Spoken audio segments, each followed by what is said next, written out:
The whole issue is designed to create a conflict which cannot be solved except by some world body.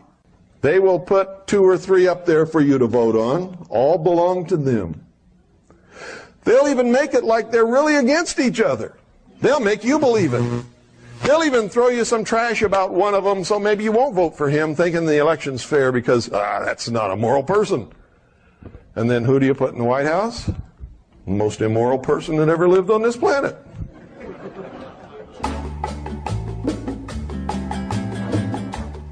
It's Friday, it's 5 o'clock. Welcome to not the BCFM Politics Show. Well, we were arrested from BCFM back in March this year whilst I was out in New Zealand by the BCFM managing editor Pat Hart. And we were told it was just a brief rest. We're now told that maybe we'll be back on the air in November, but don't hold your breath.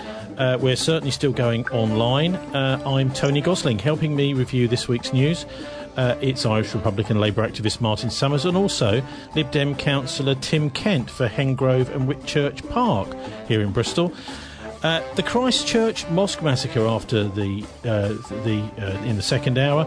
The shooter is sentenced in New Zealand, but at his trial, nothing whatsoever about evidence that he had a lot of help in the actual operation.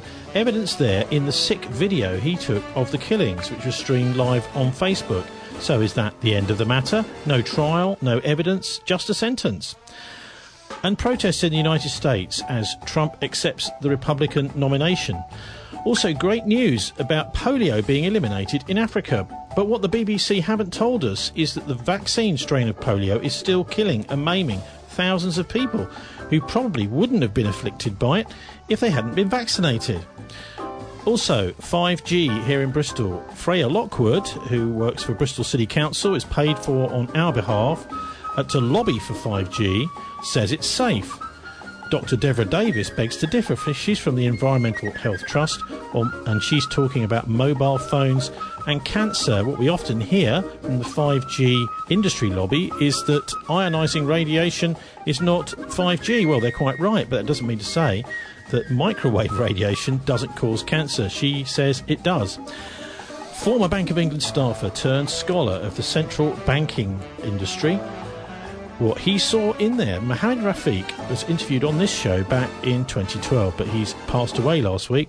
We go back to his look at the pearls of wisdom on what's really wrong with the banking system. A Bank of England staffer who converted to Islam. And we've heard of ISIS, the medieval cult of the assassins, a neo-Islamic cult designed to discredit the faith, and also, of course, the Christian Zionists of today and history's medieval Knights Templar, the world's first international bankers, fulfilling the same role, attaching themselves to the Christian faith. But what about the Kabbalists, the Jewish so-called mysticism? Few realise that Judaism is governed by 2 competing books of guidance, the Talmuds, one, Jerusalem Talmud, and the other from Babylon. That's where the ancient Kabbalah is thought to have come from. We hear from one of the world's scholars and authors on the topic, the author of Transhumanism, The History of a Dangerous Idea, the Canadian David Livingstone. What are the true origins of the Kabbalistic Judaism? But that's in the second hour after 6. First of all, joining me on the line is Councillor, Lib Dem Councillor for Hengrove and Whitchurch Park, Tim Kent. Hi, Tim. Welcome to the Politics Show. Good afternoon, Tony. Thank you for being our first councillor back after our hiatus, after having been hoofed off the airwaves and doing this show live as a live stream now. Obviously, it's easy to get it on the internet afterwards and download it, etc., just as it was before. But can you just give us a brief outline of what's been going on over the last few months at the City Council? I know it's a very broad brush, but I mean we're in a system, aren't we, where there was no election. Everyone was expecting there, with people starting to gear up for a mayoral election back in May, but it never happened. Well, that's right. In fact, I've just been cleaning out some election leaflets I had all printed, ready to go, and then they got cancelled. I don't think that came as a massive shock, I've got to say. I think we could see that was likely to build up. That does now mean everyone's term of office has been extended by a year. Personally, I would have much preferred the elections go ahead, but I understand that there was no way we could hold them. So since then, it's been a strange affair. We have shifted to online meetings. Now, as you know, I'm normally a big critic of Bristol City Council and in much of what it does, but I have to say that their transition to online meetings went far smoother and faster than the majority of other councils. So now you can have the joy of watching many of us on YouTube. It has opened up meetings far more to the public, as long, of course, you do have internet access. So for those who don't have that, they are currently excluded. Okay, so from in the old process. days, Tim, in the old days, we say that's before March, basically. Yeah. The public had to actually come along to a meeting, but they could still see those meetings streamed live if they wanted to, couldn't they? And they could see archives of those on the council website. So I'm not so sure that. Oh, right. So okay, so there's more stuff which is being put up online now. Is there? So now virtually all meetings are streamed live, as in we're there doing it anyway. So the general feeling is we should stream them live. Before that, maybe you saw a fifth of council meetings being streamed live. You would see the main full council meetings and cabinet meetings and an occasional other meeting. Now you will see all meetings that are public meetings should be actually put on our YouTube channel. Okay, so the most important meetings, am I right in saying those are... Well, I mean, obviously there's a lot of money riding on the planning meetings, but I'm just talking about for the political and how our money is spent, our taxes, you know, the council tax, the business rate, etc., how that's spent. Am I right in saying that the most important meetings are simply the cabinet meetings and the full council meetings still? Yeah, I would say predominantly, although obviously planning has a considerable effect on expenditure in the city, if an item gets passed or not. But yes, when it comes to the city's actual finances, probably cabinet in reality is where most of the money is decided on how it's spent in the city. How's the cabinet system working? Because it's not quite the same as when we had a Lib Dem leader, Barbara Jank, in charge, is it? Well, unfortunately, I think everything that was predicted as potentially being wrong with the mayoral system has proved to be true. It's proved that too much power is in the hands of too few people. It is proved that in fact, oversight is less. Strangely enough, it appears that decision-making has actually slowed down, which was something which I don't think anyone had expected to happen. I'm not too sure why that's happened. Well, can you give us... Hang on, Tim. Can you give us an example of something that's taken much longer under the mayor system? Well, yeah, I mean, there could be loads of examples, but I guess the obvious example that will come to everyone's mind is the arena. There was the arena. The arena was pretty much ready to go for full planning application, or not far off it, just before the mayoral elections in 2012. And then what do we see happen? We see one mayor spend his term, get an application through. We then see the other mayor overturn that application. So that's just one example. Well, hang on, I'm not sure I agree with you on that, because the arena is something that John Savage at Business West, when he was at Business West and the Cultural Development Partnership where I came across him, he was banging on about this arena right the way to the early noughties. And I suppose you could say that it didn't happen in the noughties either. That's when we had the previous system too. So the arena, I mean, it was just a slow thing, whichever way you look at it. That's fair enough. Let's take Hartcliffe Waste Centre then. Hartcliffe Waste Centre 2012, the money was put in the budget to deliver that. Now, admittedly, then the next mayor didn't want it. The mayor we have now has promised it in his first speech to council, yet we still wait. You know, another planning application's gone in. We've been told it will open next year. You know, still yet no diggers on site. So that's over 4 years wasted, but over 8 years since we made the decision to do that. And I think you can go throughout this where there have been decisions where things have been slowed down. We could take the plan to put solar panels on all 20-odd thousand council houses across the council, all ready to go in 2011, 2012. New mayor comes in, project gets delays, government funding and scheme changes, scheme's then ditched. 20,000 houses that could have had solar panels on now do not have solar panels on. So I think there's lots of cases where you could say, actually, the mayoral system, because it needs the approval of one person, and in fact, one person does not have that much time in the day to do that, slows down decision-making, because ultimately all decisions have to go through one person, and they can't do that. I always thought it'd be easier. Surely all Marvin Rees, the Labour Mayor, has to do is just sign at the bottom of the page.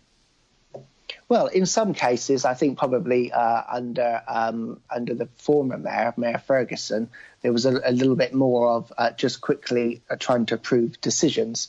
But I think under Marvin Rees, what we've seen is he can be quite slow in coming to a decision. I mean, if we take the arena, I mean, you sort of said that it'd been plagued with problems. That's true. But he did sit on the problem for over 2 years before he did anything about it. During that period, nearly £12 million of public money was spent. And then if we take the Bristol Energy problem, I mean, everybody else in this city could see Bristol Energy was going nowhere. They could see that 18 months ago, apart from Marvin Rees.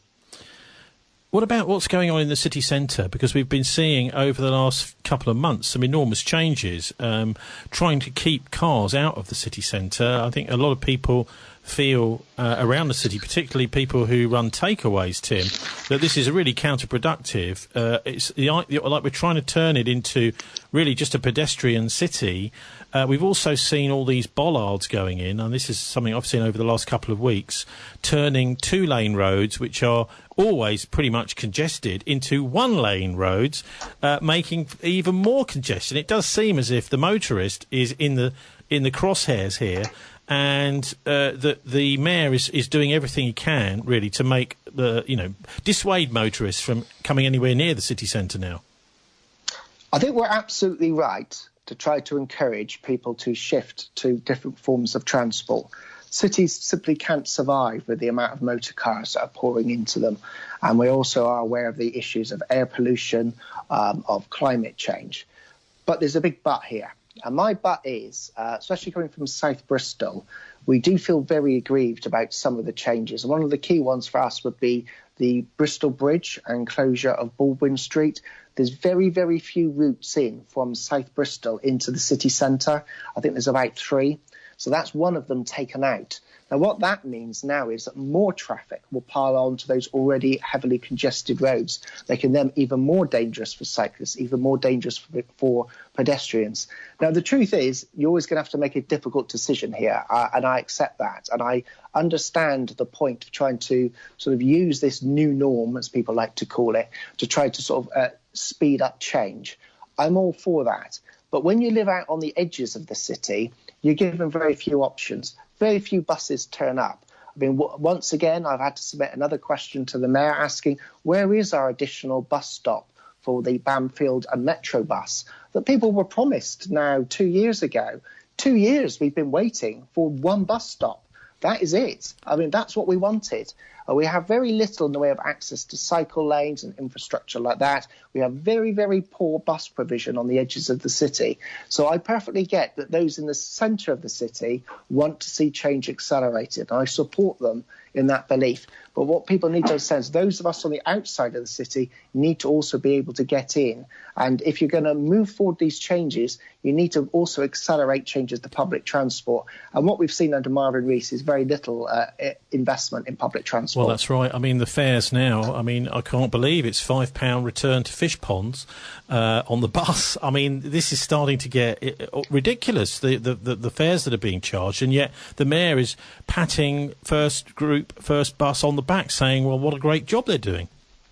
I believe he patted them on the back the day they increased the fares. He even boasted about the new fare deal. This was a few years ago, I remember, when in fact the fares for us out on the edges of the city were massively increased. And OK, a few people won with the fare change, but a vast majority of us on the fringes who do rely on public transport to get in and out. I mean, I try to use the bus where I can, and we want to see far more bus provision. And we also need to put in other interventions to try to reduce traffic at the city centre. We need to build park and rides, preferably smaller park and rides dotted around the edges of our city, to try to encourage people not to drive into the city and park, but, to use public transport when they get into the more congested areas. Martin Summers, you're a Labour Party member. This is a Labour mayor. For a lot of people, they're looking at for example, Bristol Bridge is the reason Bristol is here, apparently. That bridge is where the city formed around hundreds and hundreds of years ago, and now we're told, actually, vehicles are not going to be able to cross it.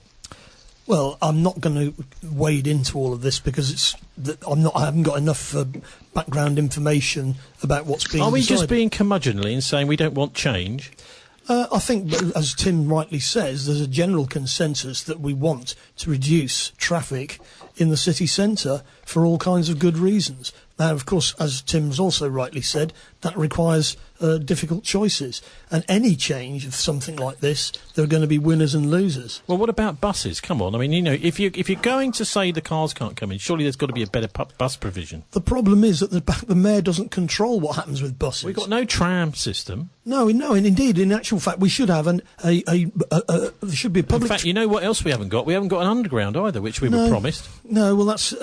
what we really need to do is we should never have privatised the bus system in the 1980s. And so what happens is we're now picking up the pieces decades later of absolutely ridiculous policies that were imposed back in the day, and we've never changed them. OK, well, Tim, I know you know that Tim Bowles is the Metro Mayor, and he takes quite a big role, doesn't he, in this transport policy.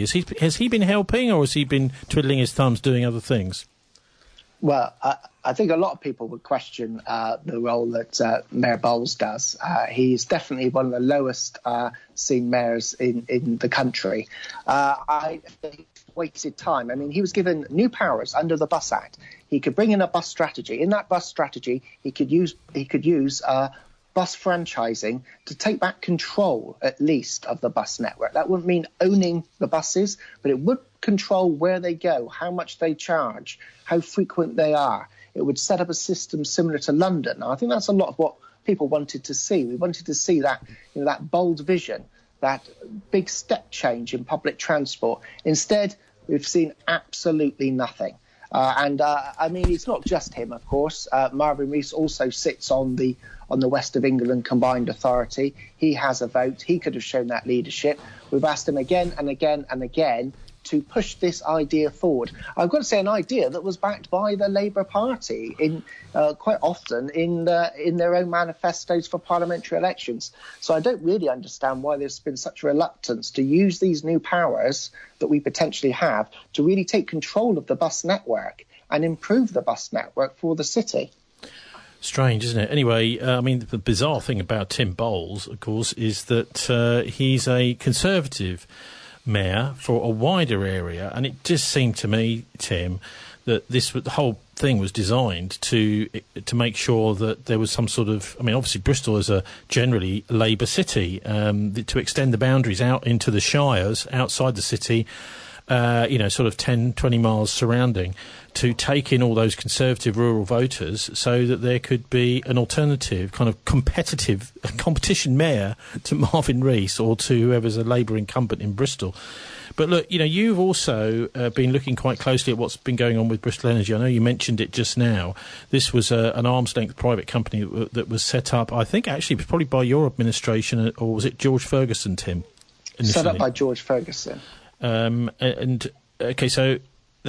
he was the previous mayor to Marvin Rees. It all started going horribly wrong, and right at the beginning of Marvin Rees's term as mayor in 2016, he was acknowledging that there were problems with it, but nothing's been done. And what kind of bill are we now looking at, having amounts of public money having been poured into this sinkhole of a company down the drain, effectively, in order to keep it going? And where's it all heading now, do you think?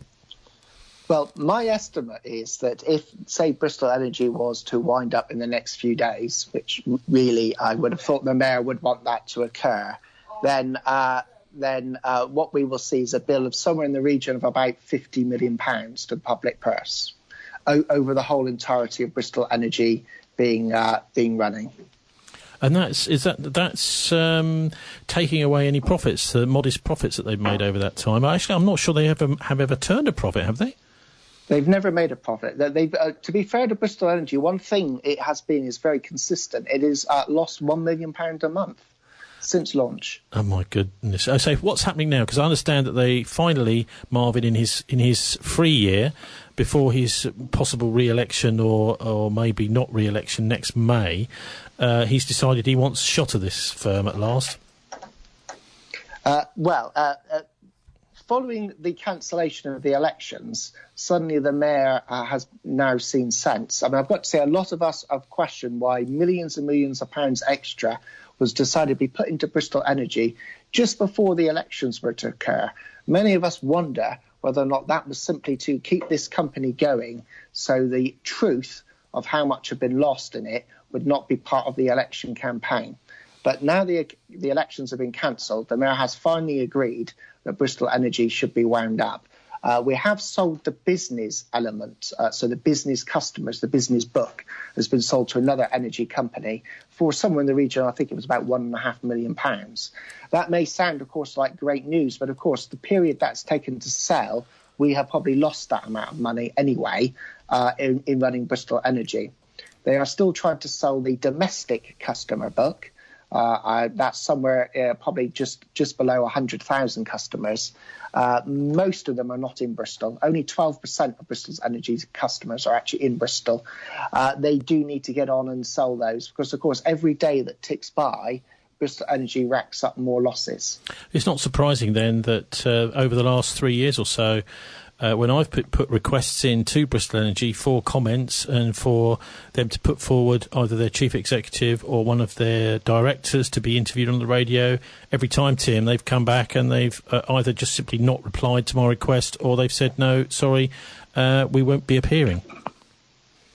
Well, it's just unacceptable, isn't it? A company that is 100% publicly owned, so they are playing with council taxpayers' money, then does not feel it's accountable to the public and the media. This is a problem, actually, we have discovered with councils running companies, is the secrecy that seems to surround these companies. I mean, secrecy has been sort of the key element, I think, of the mayoral system. Everything has become a lot more secret, but particularly around these private companies owned by the councils, they should be accountable to the public. One way for them to be accountable is through councillors, but also they should be directly accountable. And that includes, I believe, the senior management of these companies who have been paid exceptionally well and have performed well. I guess I'd say their performance is consistent. They have consistently lost money. People will have to decide, do they think the post of managing director of Bristol Energy was really worth £250,000 a year? Amazing. So £50 million down the drain.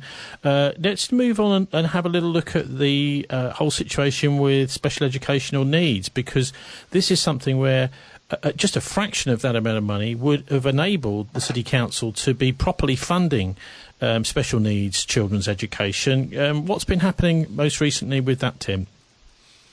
Well, I expect a lot of your listeners are aware of the crisis that's within special educational needs. It's not completely unique to Bristol, but Bristol does now lead the local authorities as the worst performing with regards to special educational needs. And in that, one of the measures with that is the issuing of what's called education and health care plans, which is something you apply for. It replaced the old statement. They're supposed to be issued within 20 weeks. Bristol got themselves into a situation where not one single plan was being issued within the 20 weeks. And the average is now about a year it takes people to apply for these plans. Now, often, when people apply for these plans, their child's life is already in crisis. Their school placement is already collapsing.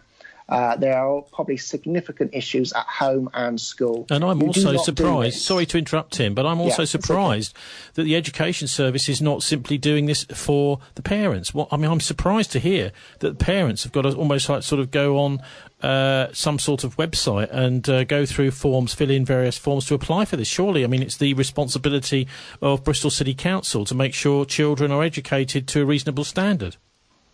As a parent, there's only one way to go through this process. That's to declare war. The only way you will win for your child is to declare war on the council. If you see it in any other way, you will fail. I just need to be very, very clear with people. If you're going to go down this route, it is a battle. If you treat it as a battle and you go in with that mentality, you will probably win. And that is what is wrong with the system, because, of course, that does mean middle-class parents who can access very expensive legal advice, who themselves are educated, understand the forms and understand the law, are far more successful. than those parents who do not already have those advantages in life. And that's what really gets me about the system, is how unfair it is, not just on children with special needs and disabilities, but how unfair it is on families which already face those problems. Can you give us an idea of the sorts of warlike techniques then that the City Council uses to divert parents from and their children from actually getting what they really need? Oh, well, OK, I can give you the worst examples if you really want them. I know of at least one parent who's been accused of child abuse falsely. I know of some parents who are told that a barrister is being appointed to oppose them at the small court tribunals when they're appealing the bad decisions by the council. And the council will send in a barrister to oppose them. Often, of course, the barrister's not received the brief from the council till the minute the meeting starts, so they're a bit of a joke when it comes to the tribunal, but still, that is a common thing. They will constantly make decisions that are unlawful. They will not specify the provision that they should do. They will constantly try to undermine the professional reports and leave out key information that should be included. I'm afraid you really must go into this with the mentality of these people are not my friends, and only then can you win. It sounds terrible, and as a councillor, I feel really bad that I need to say that's how you have to, treat your local council and, of course, those people who work for it. But if you don't do that, you will not win. I mean, the current situation now is that there is hundreds of people stuck in a queue waiting for the EHCPs to be determined. Those are several hundred plus. The 20 weeks period, the last report said 7% were done within the 20 weeks period. But what's clear is that those have been fast-tracked. They've jumped the queue. So those people in the queue are actually now waiting even longer because they fast-tracked a few applications to get them through. What is also clear is there are not enough special school places for people. So the council has just published their plan regarding special school places. It is to commit another £28 million capital money to mostly rebuild some of our special schools, but also to open some new places. That's to be welcome. But we need to be clear. It is not enough. There will not be enough special school places, nor will these special school places be delivered anywhere near in time. There's already around 190 children not able to access a special school place, even though they should be. And in the system, in that queue, are about another 250 children. So that is that's in excess of 400 children who should currently be in special school, accessing the provision they need, and they're not. That's pretty staggering, isn't it? Martin Summers, you're just about to probably be starting back working in schools again, aren't you, here in Bristol? Yeah, and I often work with special needs kids. I mean, I think Tim would probably agree. The reason why the council is resistant to recognising these needs is because they have to find it from their own budget. There should be a national programme for looking after special needs in schools. And, of course, what you've got is... But actually, it's more than that, isn't it? Because the council's actually doing central government's work for it. They're actively putting these people off. Well, the point is that local councils, if they were in charge of all schools, as they used to be, remember we were talking about having the local authorities running the bus service. The local authorities, when I was a child, used to run the schools, all of them. And therefore they mostly got their money from central government or from the rates, which of course is a property tax, which is much more equitable than the council tax. And ultimately, the council, the more people that they give recognition to the special needs of their children, they're going to have to cut that money from somewhere else in their budget. Martin, they don't have to employ a barrister, do they? That's surely going to cost much more than it would to actually give provision to a child. Okay, it may be that this whole attitude of we've got to try and keep these people at bay is wrong, fundamentally wrong, but you can see why this has been set up. I think Tim could perhaps answer me if that's the case. The council, you're a councillor, the council is doing this because they're trying to save money because they haven't got enough money, and of course they're wasting on other things. Yeah, let's ask Tim. Tim, I mean, Martin's basically saying there that actually they're doing this because these cuts have been imposed by central government. I mostly agree with Martin there. I mean, to be fair, the budget is set by national government, so they set the budget for special educational needs. It is nearly always overspent, and you can imagine it is, I accept it's a difficult position that officers are in. Having said that, some of the decisions they make lead to increased costs. I also think Martin's right, by the way, that by removing council's oversight and planning for local school provision has really also created a massive schism in the system, especially when it comes to special educational needs. There used to be a lot more cooperation between special schools and local schools. There used to be a lot better, I think, special school provision.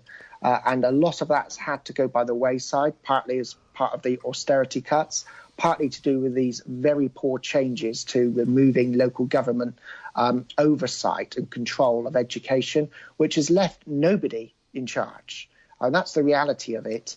Nobody now really runs education locally. I mean, we do have, of course, ironically, the council is held to account, as in it must provide the school places, but it's been removed from having the powers to open a new school to do it. Amazing. So it is a bizarre maybe they should just have some turn up with porter cabins or something to expand existing schools. How silly is that? Anyway, well, so that is done in a lot. I'm afraid a big chunk of the special school plan is about expansions, literally just turning one office into a special needs room. I mean, is part of the plan. What are you talking about there with the barristers coming in, that sort of thing? You know, intimidating, various different ways of cheating and intimidating parents with special needs children. Actually, it just sounds like they're dealing with some sort of cold, faceless corporation, say Shell or something like that, Tim. I think this is why what we've seen in the city over the last few years, that the development of the special educational needs campaigners, who are predominantly mums, who predominantly are the ones, I think, who have been challenging the system. That's where when you interview them, you detect that anger. And you also detect that feeling of justice, that basically they are on a crusade. They did not start like that. It was them encountering the system that has turned them that way. And it's like the survival of the fittest going on here. Those that maybe, for whatever reason, their educational needs are challenged in one way or another, well, they can just fall by the wayside. That seems to be the attitude. Well, yes, it has. But, of course, what the council have also created now are a bunch of very, very well-informed campaigners. So well-informed, they took the council to court and won. And they've made it very clear on social media in the last few days that they are planning to do the same again. They are fed up with the council having failed over provision of special school places. They've made it clear that the council is acting unlawfully, and they've made it clear that they are now going to prepare a legal case against the council, and we'll see them back in court. Absolutely fascinating. So I think the council needs to act fast. It's had a chance to try to work with parents and turn this around. And every time the parents think that, there's going to be a turnaround, nothing seems to happen, or things get worse. And, of course, we're aware that recently Bristol SEND department was inspected. So the Special Educational Needs Department was inspected by government, and it was failed. So it was basically, it was issued with it has to now issue a written statement of action, which is done, which is its improvement plan. I mean, the one thing that comes out of this for me is that I would like to see our mayor standing up and talking about this more and condemning central government, etc., but we don't see that. Anyway, one of the basic things going on in Bristol is our media. Tim, would you like to just, as a ballpark figure, rate our local media out on a score of 1 to 10? I think I could happily give them an 8 or 9. That's not brown nosing. I actually think the local media is exceptionally good. We've got guys like you, Tony, in your programme. We've got the local democracy reporters. I think they have been truly amazing at beginning to open up, particularly the council, having two dedicated reporters who report on council meetings, council business. So people sort of have an idea what the council are doing with their money. Is good. And of course, those local democracy reporters, Adam and Amanda, are both funded through the BBC budget. But as we're about to hear now from the former Home Affairs correspondent for Points West, Steve Brodie, there is an enormous trench of cuts coming to the BBC right now. My name is Steve Brodie. I'm the former BBC Home Affairs correspondent here in the West Country.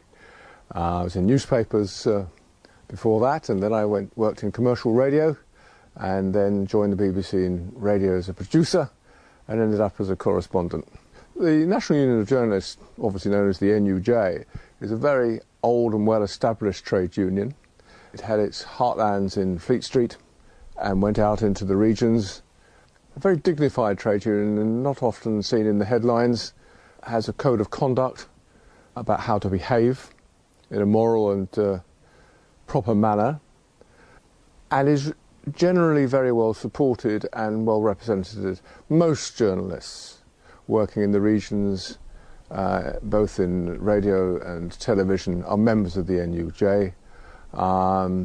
It's not a very big union, but it's very effective and has been a good watchdog over bad behaviour amongst journalists, especially in Fleet Street. And also editors and managers. Yes, indeed. When I was an editor in local radio, I was a member of the NUJ, and I've been a lifelong member of it. And you will frequently find people right up the management tiers being member of the NUJ. What do the cuts or proposed cuts that the region here in Bristol mean for the people in Bristol in the West? The effects are going to be widespread and damaging. There's no doubt about that whatsoever. For instance, the current affairs programme Inside Out West, based in Bristol with 12 or 13 people working for it, at least 50% of those have been asked to take voluntary redundancy. And it means, at the moment, Tony, throughout England and Wales, there are 11 regional inside-out programmes. They're going to be cut from the 11 down to 6. For instance, here in the West, the programmes in Southampton and Plymouth are going to be axed. There'll be one programme, a half-an-hour programme on BBC One every week during the programme's run. That'll be based in Bristol, but there'll only be one story. At the moment you have 4 or 5 stories per region, which of course is the whole idea of local journalism for local people, focusing on local problems. So what is Inside Out West doing that the Points West and the News is not? Well, Inside Out West, of course, is a half-an-hour programme, so therefore you can do greater in-depth journalism. That's very important. Some complex things like corruption in banking, abuse, needs to have a proper amount of time to get to the bottom of it, to give both sides, to make sure that you're giving a balanced and in-depth report. You can't do that every night on Points West, who certainly do very good programmes, but Inside Out West does longer investigations throughout our area. What about lunchtime and evening news programmes? Well, I'm afraid these cuts outside Inside Out West, at Points West, will mean that both technical and journalistic staff are going to be made redundant. At the moment, there's an offer out to volunteer for voluntary redundancy. That has now closed. That closed last week. It means that there will be fewer journalists. For instance, it will also mean, instead of having 2 presenters at 18:30, familiar faces for many years in Bristol, like David Garmston and Alex Lovell, only one of those will survive.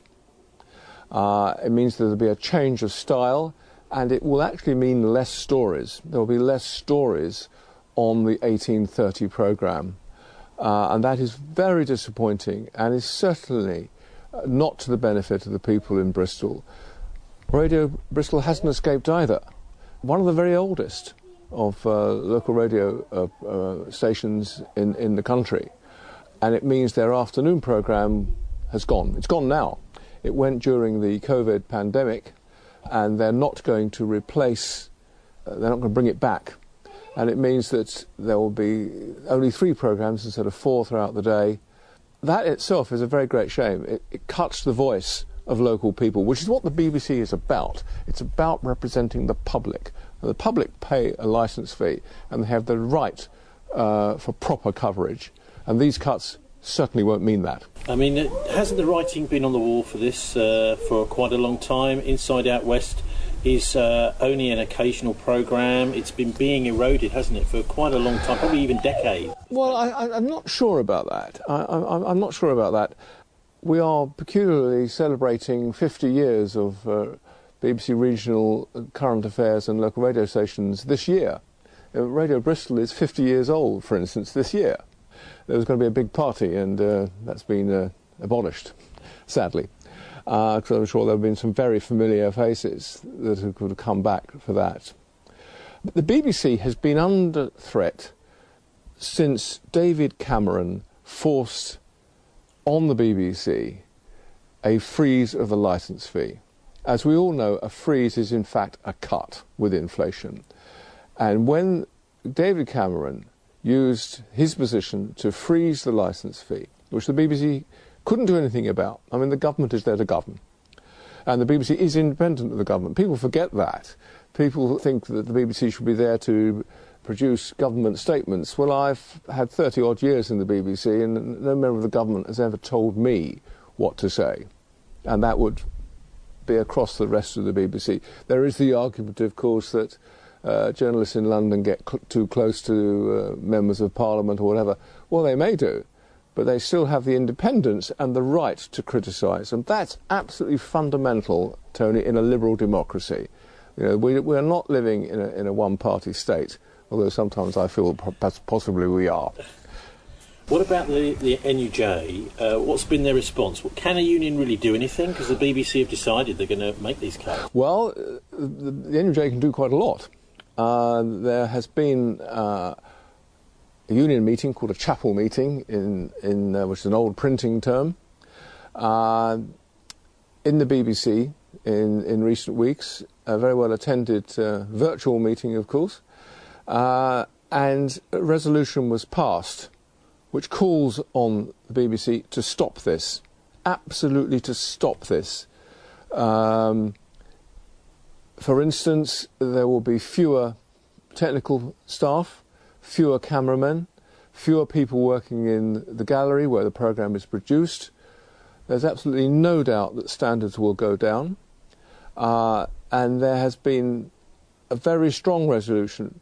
And to get this right, in case make sure that anybody thinks that I'm making it all up, there was a resolution passed in which it says that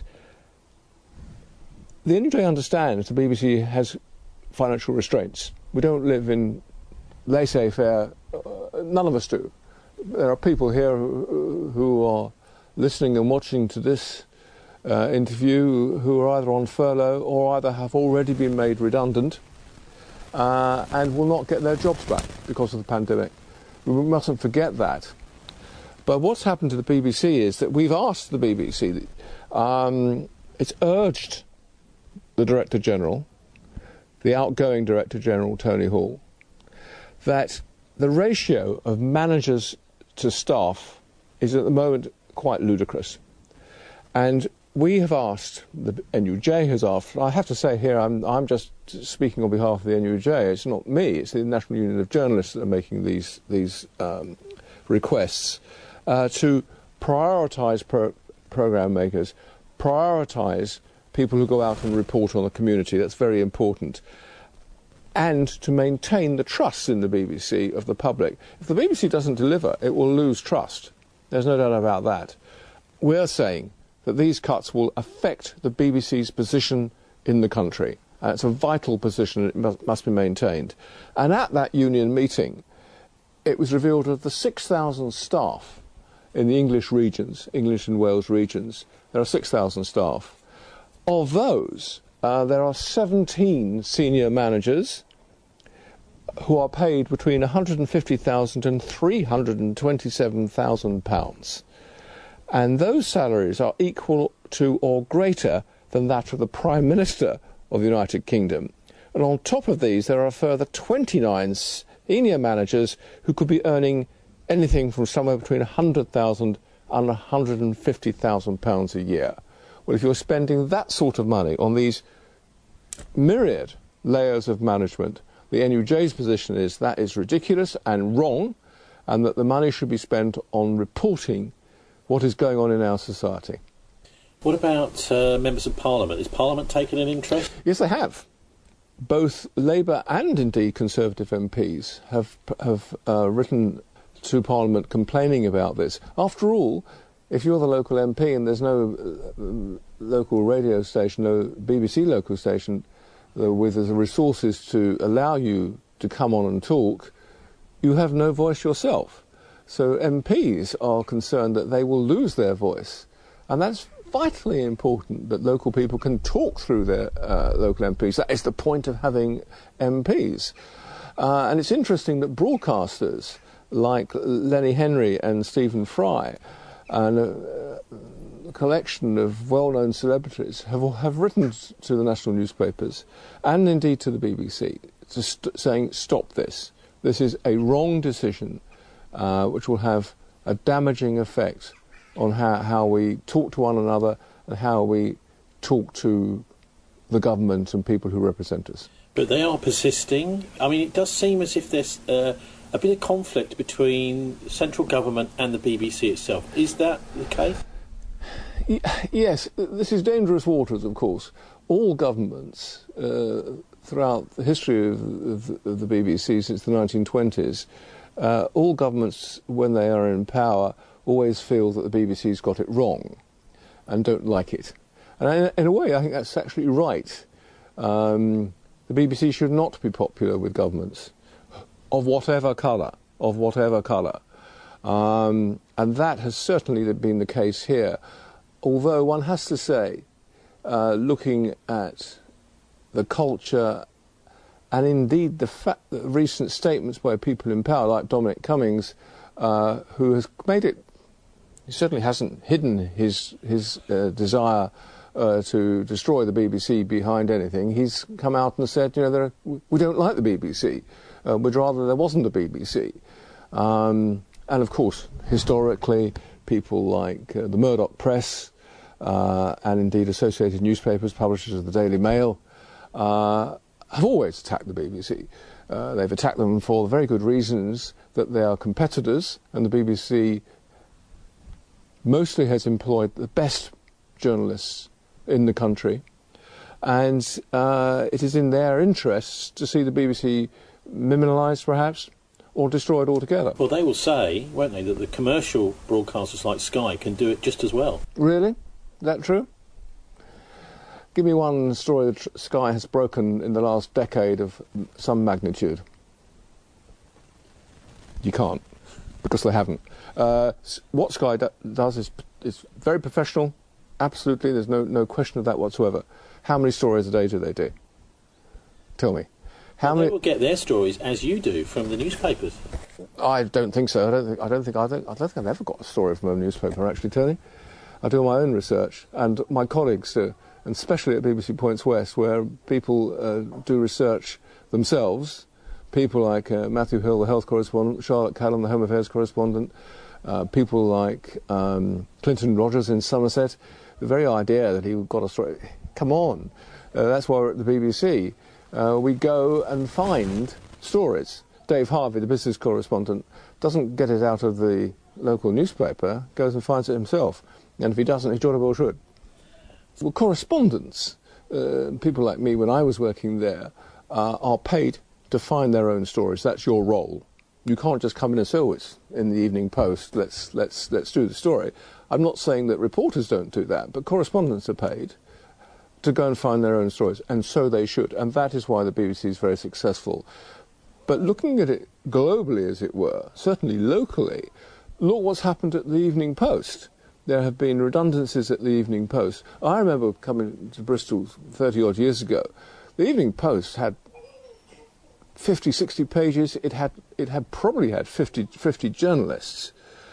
There are now 2 correspondents on the Evening Post, one of whom is actually paid by the BBC, because the BBC pays for local government reporters. And that's one of their 2 correspondents, and that is provided by the BBC. And that is a pretty astonishing thing, that the BBC, in its time of travail, is still supporting local journalists. It's still providing a job for somebody to work at the Evening Post, which I think is a very good thing. So what are the BBC themselves saying about all this? Well, I obviously cannot speak for the BBC. That would be entirely wrong. You must ask them yourself, Tony, what they think. But I do remember a senior manager, and I've got to get this right, obviously, because senior managers don't like to be misquoted, but a senior management said that the BBC's local and regional services were created 50 years ago, as I mentioned. It's the birthday, the anniversary of Radio Bristol. And she said, despite their extraordinary skills, they need significant reinvention. How do you reinvent the wheel? What's wrong with them? Why doesn't she like them as they are? Kate Adie started on BBC Radio Bristol. Didn't do too badly. Why do we need any reinvention? So, I have no idea. Just to sum up, if these cuts do go through, what will it mean for viewers and listeners? Well, Inside Out, obviously, will be unrecognisable, which is a great shame. That will be totally unrecognisable. One story a week from the whole of the southwest. Somebody living on the tip of Cornwall is not going to be interested in what's happening in Easton and vice versa, unless it's a world-shaking story.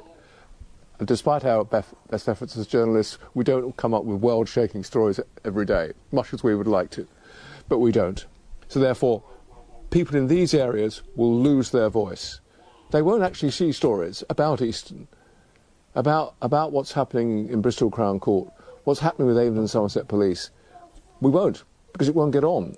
And I forgot to tell you that the new Inside Out will be edited in Birmingham. Well, please, that is not local. That is not what the BBC is about. How about radio? Well, there is this argument that lots of people now get their news by looking at their iPhone. And that is an argument that the world has changed. And there's no doubt about it. There's nothing wrong with digital journalism at all. In fact, as part of these restructuring in Bristol, there will be more digital journalists. Those that you will see more digital work. There's nothing in itself wrong with that. There's some great digital work done on the BBC Online service. And if that goes, then you will struggle. You really will struggle. National newspapers are getting smaller. Most of them are now tabloids. The Guardian, the Evening Standard in London is making 150 journalists redundant, owned by a Russian oligarch, friend of Boris Johnson. The Guardian, at the other end of the scale, as it were, the other end of the political scale perhaps, is set to make journalists redundant. It's not just the BBC. And if we're not careful, we will not have an independent and powerful organisation to take on the big players, the big corporations, people like Donald Trump. You need proper journalists to take them on. If you don't have them, we're going to be in a very sad place. And a final point, Tony, and this is probably not known by many people, but programmes like Points West, like BBC Points West, put on audience. They put on extra people watching after the BBC flagships like the 6 o'clock news and the 10 o'clock news. The bulletins after them, the audience goes up.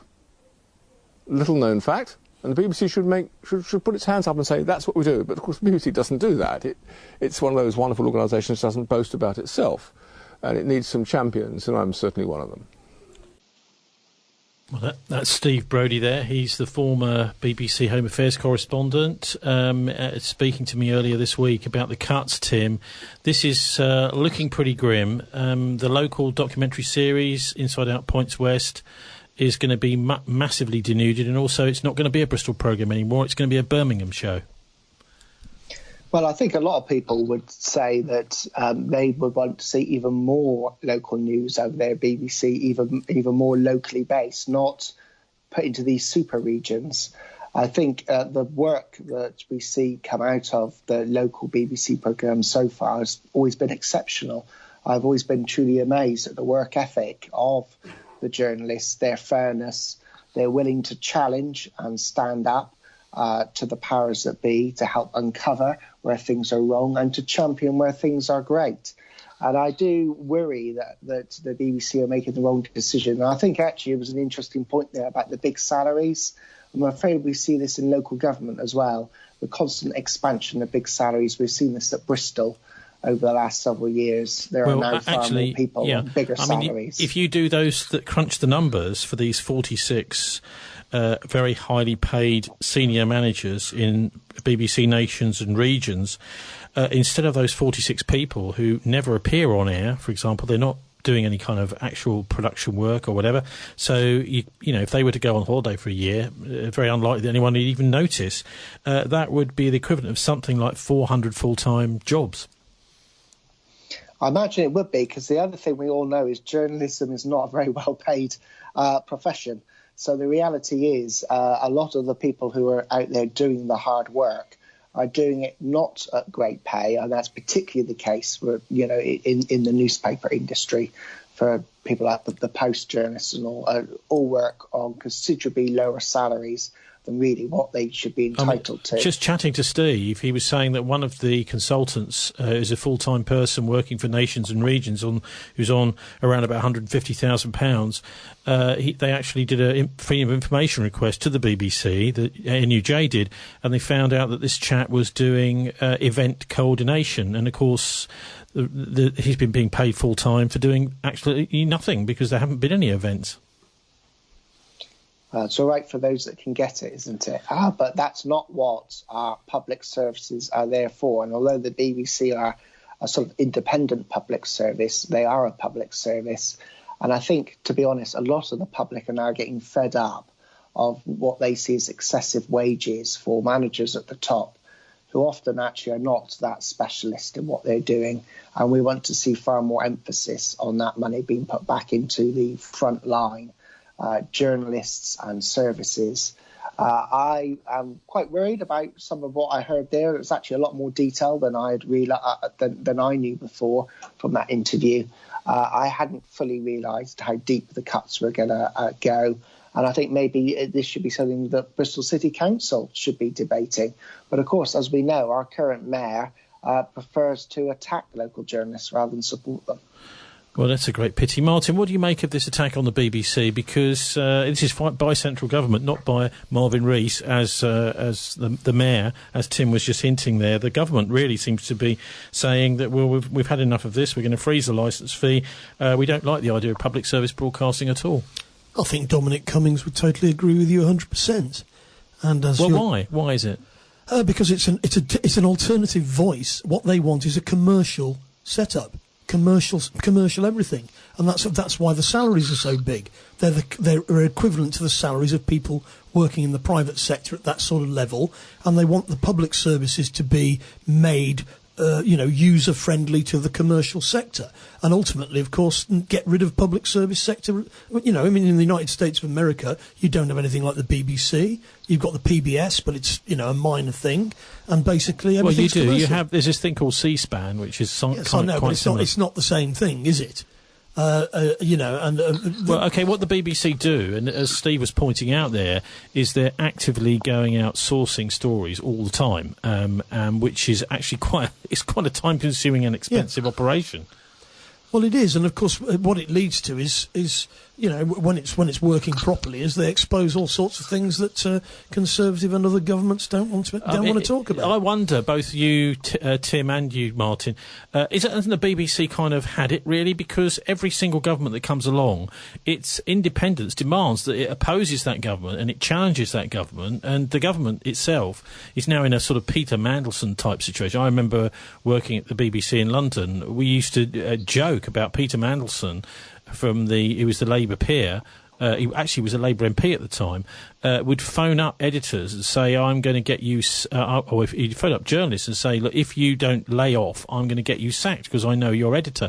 This seems to be happening more and more. It's And we've also seen during the pandemic the afternoon programme on Radio Bristol being cut due to the pandemic, but them not being restored. On the BBC World Service, we've seen World Update, one of the best programmes on the World Service, with Dan Damon, a daily review of the world's news for an hour in the mornings, at least in the UK, GMT mornings, that being axed due to the pandemic and then never being put back again. And, of course, we've had the same sort of experience with Bristol Community Radio, even little tiny Bristol Community Radio, using the pandemic as a reason to get rid of us and then not restoring the show. So it does seem as if there are moves, doesn't it, Tim, to actually moves on independent journalism, not just in the city but in the wider world. Well, I think the greater threat to the BBC is probably the streaming services. And the thing the BBC have got that can fight back against that is their journalism, is their news, is their public service broadcasting. And, of course, if that is undermined, you're quite right, then their whole purpose is dug away at, is undermined, and then it's easier for the government to get rid of them. I personally think it would be a very, very brave government to try to scrap the BBC. I think the vast majority of the public want to keep the BBC as is. And I personally think the BBC are making the wrong decision on cutting regional programmes. Yeah, well, I realise they want to put more into the digital world, but I think, there's other places they need to look, and I think they need to consider what is their core purpose and concentrate on that. And part of that core purpose is its local news broadcasting and local public service shows.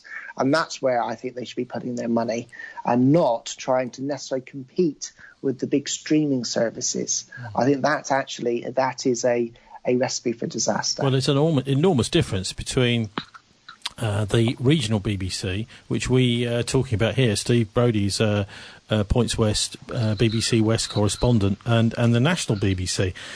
Certainly, I don't think the national BBC is anywhere near as popular as regional. And in fact, as he was pointing out there, Martin, he's saying what they do every weekday evening. In fact, it's weekends too, isn't it? They have a national bulletin at 6 p.m.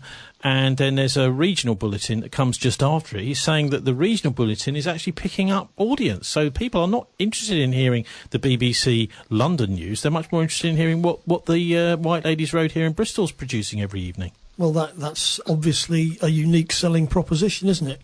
Very different from, you can get main news from any outlet, but the local news is local. And, of course, you mentioned the World Service there. That's actually funded by the Foreign Office. And you could argue, and if I was Vladimir Putin, I might, that therefore it's basically British government propaganda at the taxpayer's expense. I don't think it is, but it's funny, isn't it, that when other countries have their national broadcasters, like RT and so on, that's regarded as some kind of terrible thing. Well, but when we do it, that's okay. Well, look, if George Orwell was sitting around this table with us, Martin, he probably would say it is British propaganda, actually, the World Service, especially since we now hear lots more American programmes, American correspondents, so-called BBC correspondents, American interviewees. It almost seems like it's just an outpost of Washington, the World Service now. Well, indeed. But the case I'm making is that you've got to recognise that everything has to be funded by somebody, and what you really want is editorial independence. I mean, that's the key to everything, isn't it? OK, well, anyway, look, just a couple more stories to go. We'll squeeze them into this slightly extended hour. Sorry, folks. It's the other thing of this week we must discuss is this whole business of the BBC banning the singing of Land of Hope and Glory. Before we hear from the former Director General Michael Grade, who also was the boss of Channel 4 for a long time, what do you make of this, Tim? Is this a bit of political correctness gone too far? They're saying that, yes, next year people will be allowed to sing Land of Hope and Glory or Rule Britannia. Well, it was my understanding that a decision was made regarding COVID. It was nothing to do with the song, but it was to do with singing. And OK, do you believe that? Do you believe that? Do you believe that?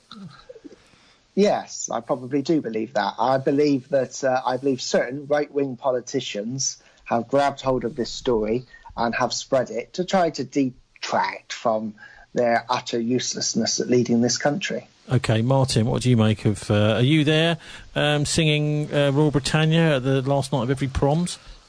Well, I think I tend to agree with what Tim said. I mean, it's been turned into a confected thing with Piers Morgan on Sky or wherever it is going on about that they're trying to get rid of Land of Hope and Glory, etc. Well, it's not been turned into anything, has it? Because it's a tradition that's been going on since Henry Wood started. No, I know, but I mean the point, as Tim Penn, the reason they're not having singing is because you can't have singing in churches. Yeah, Is that right? Well, in COVID, because it's a COVID measure.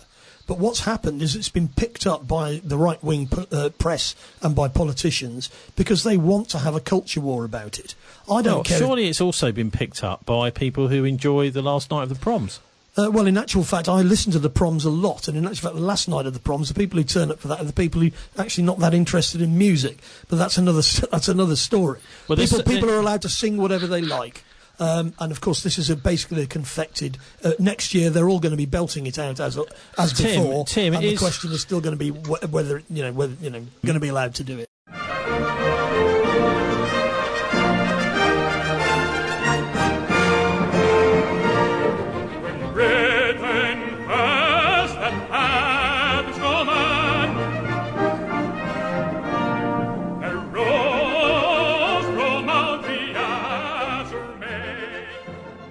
I am instinctively opposed to nationalism. Broad brush. I mean, that kind of my country's better than your country position, I'm wary of. But I am not against love of country. I am very much a lover of country.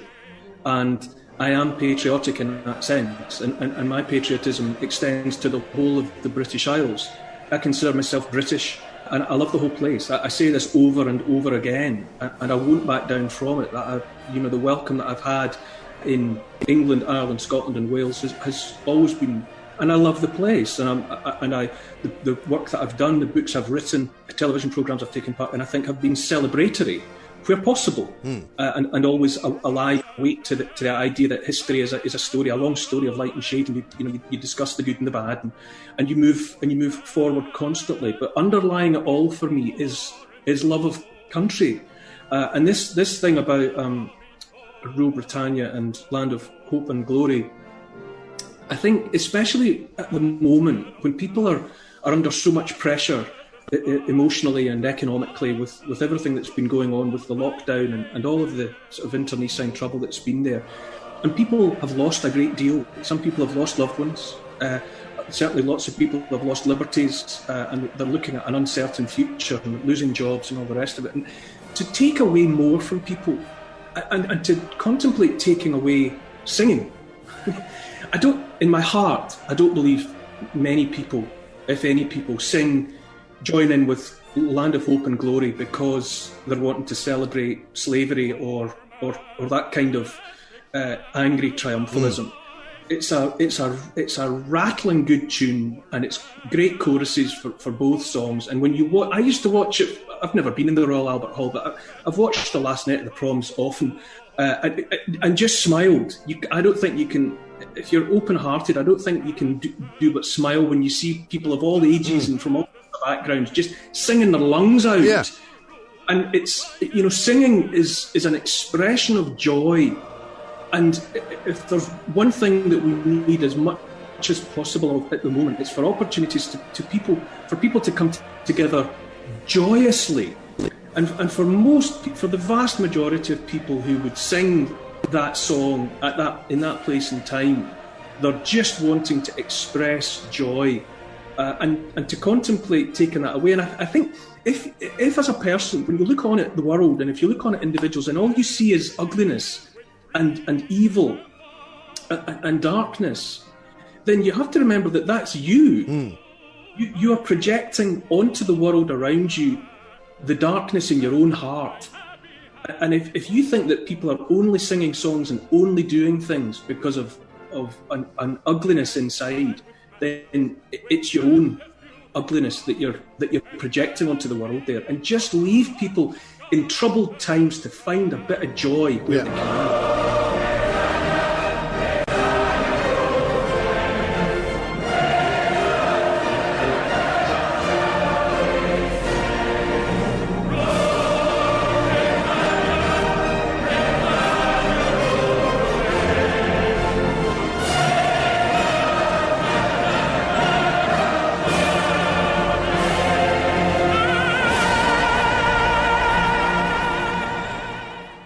Tim, is Royal Britannia racist? What do you think? I don't think it's racist. I think that the thing is, with any song of its day, it obviously puts forward the views of the people of that point. It is obviously very jingoistic. It is very much about how great Britain is. And on occasion, do you know what? That is not a problem. I don't think we want to be constantly policing ourselves and leave ourselves with zero fun. I think what we do need to do is sing a lot more Trelawney and Cornish songs there. I think that would be great. There's a great line in Trelawney about how the Cornish are killing the English, by the way. Yes, I think that should be banned. It's like the Irish national anthem, the Soldiers' Song. They changed it for what's it called? The one they sing now. You can think about that, Martin, and try and remember it, whilst I just remind people of the absolutely hilarious first lines of Land of Hope and Glory. I know it's Royal Britannia, isn't it? Is Royal Britannia, Britannia rules the waves, Britons never, never, never shall be slaves. Well, obviously, Britannia does not rule the waves, and so there's got to be a little bit of a smile people sing it when people are singing that. I suppose they're harkening back to the days of empire, and actually ruling the waves really meant going round and bombing and destroying, using your naval cannons, any of your enemies, didn't it? Gunboat diplomacy. Anyway, so things. I mean, I'll put the lyrics up. Actually, I think on our show page, because just reading through them, they definitely don't seem to be, negative. They seem to say things like, "Well, where the British Empire goes, commerce is good," and that sort of thing. I think one of the things that people have picked up on, and Britons never shall be slaves, that was written in the 1740s, and of course the slave trade was going great guns at that stage.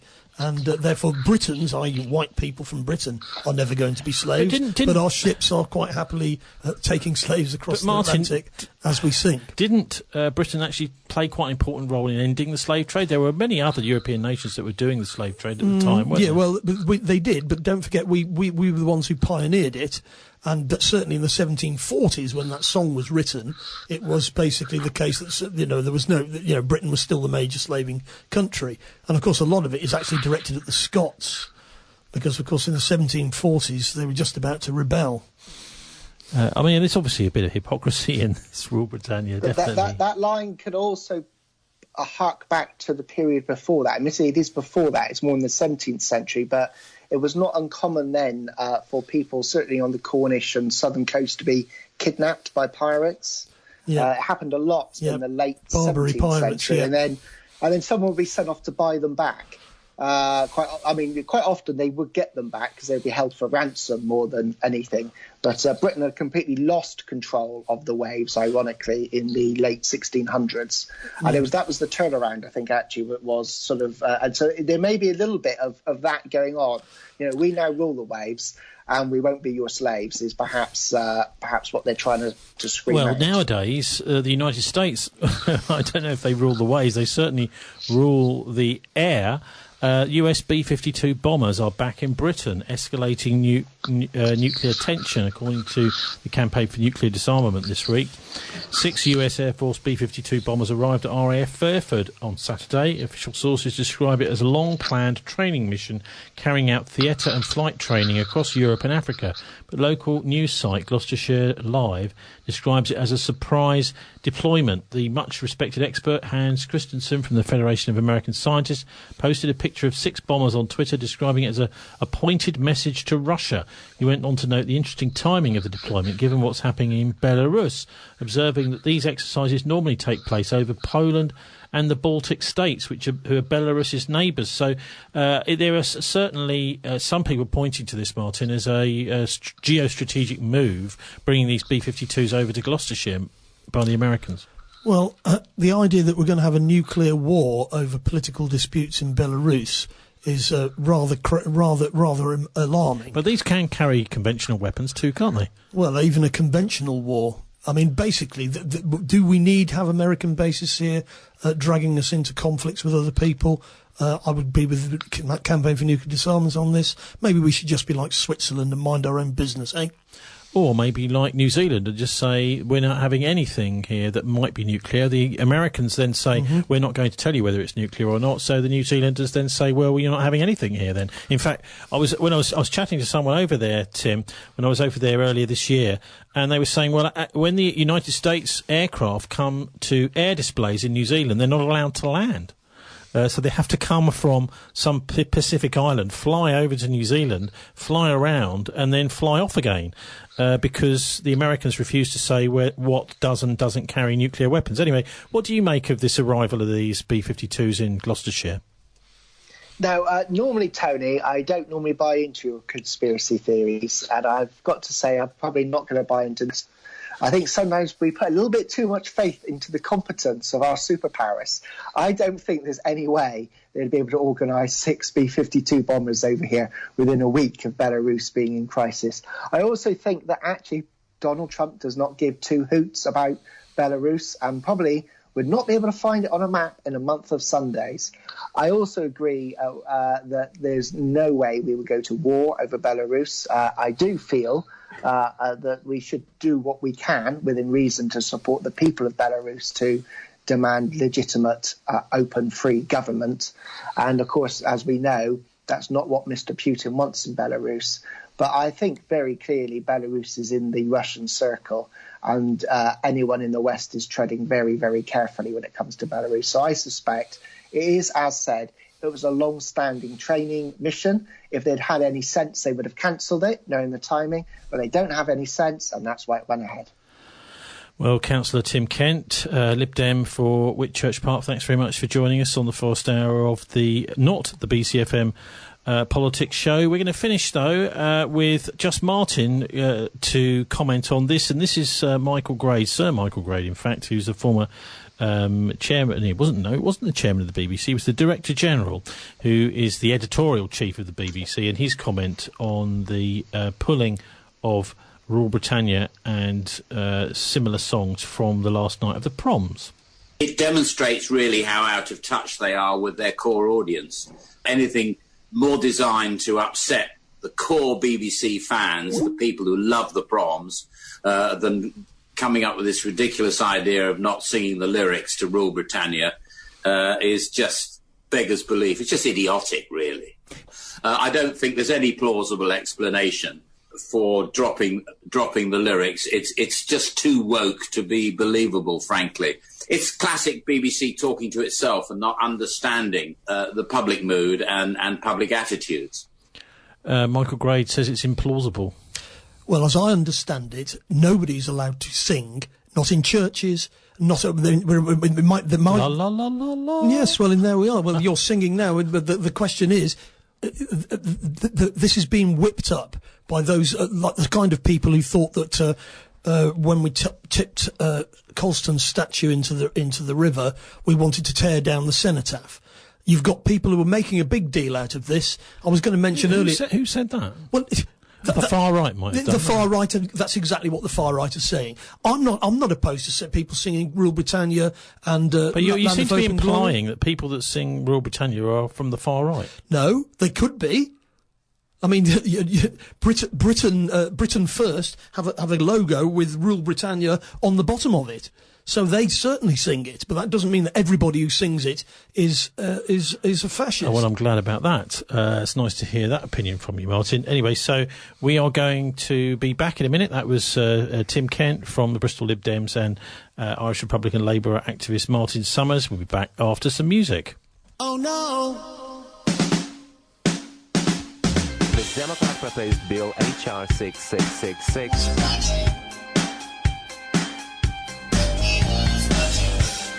The contact tracers, now they're injecting me. No herd immunity. We need more contact tracers than before. So that's Media Bear. Seem to be producing quite a lot of interesting tunes over in the US. Welcome back to BCFM's Politics Show. Irish Republican Labour activist Martin Summers and me, Tony Gosling. This week, the Christchurch Mosque Massacre shooter sentenced in New Zealand, but at his trial, nothing whatever about evidence that he had a lot of help in the operation. Evidence there in the sick video that he took of the killing, streamed live on Facebook. So, is this the end of the matter? Protests in the US also, and Trump accepting the Republican nomination. We'll be hearing from Trump in a minute, as we did from Biden last week. And great news about the polio being eliminated in Africa. But what the BBC didn't tell you is the vaccine strain of polio is killing and maiming thousands of people who probably wouldn't have been afflicted if they hadn't been vaccinated. Also on 5G here in Bristol, we heard protests last week about a 5G mast going up in St Paul's. Freya Lockwood is employed by Bristol City Council as a lobbyist for 5G in the city as part of Bristol Smart Cities. She used to work at a company called Kinetic, which is a privatised version of the research arm of the British military. Freya Lockwood, what are you doing exactly? She doesn't respond to any of my requests for interviews, even though she's a public servant, supposedly. Anyway, she says it's all safe, this 5G. Is she lying? Dr. Deborah Davis from the Environmental Health Trust, will be hearing from her talking about how mobile phones definitely do cause cancer. And a former Bank of England staffer turned scholar of the central banking cult by what he saw inside the Bank of England. His name is Mohammed Rafiq. I interviewed him for this show back in 2012, but he's passed away last week. We go back to look at his pearls of wisdom and what's really wrong with the banking system from an insider, a former insider. And we've heard of ISIS and the medieval cult of the assassins, a neo-Islamic satanic cult designed to discredit the faith, and the Christian Zionists and history's medieval Knights Templar, the world's first international bankers, fulfilling the same sort of role, attaching themselves to the Christian faith. But what about the Kabbalists, the Jewish so-called mysticism? For you realise that Judaism is governed by two competing books of guidance, the Talmuds, one Jerusalem Talmud and the other a Babylonian Talmud. And that's where the ancient Kabbalah is thought to come from, the second of the two. We hear from one of the world's scholars and authors on the topic, the author of Transhumanism, the history of a dangerous idea. His name is David Livingston, the guy that we always seem to have problems with WhatsApp, Facebook and Skype when we're trying to interview him. And so we ask him, and I hear from him today, what are the true origins of the Kabbalistic Judaism, what many people call a fake version of the faith. But Martin, first of all, we hear this week great news that Donald Trump has accepted the nomination for president. Is this really theatre, this election race? And can Trump possibly lose against Biden? Well, it's it could go either way. I mean, if you look at the opinion polls, either of them could win. But Biden is not really a great personality in front of the camera. He's extremely elderly, and apparently he can't really function at all without an auto cue to read from. Well, that's why he's chosen Kamala Harris to run the country if he wins. And Trump's got lots of solid supporters who are going to vote for him whatever he does.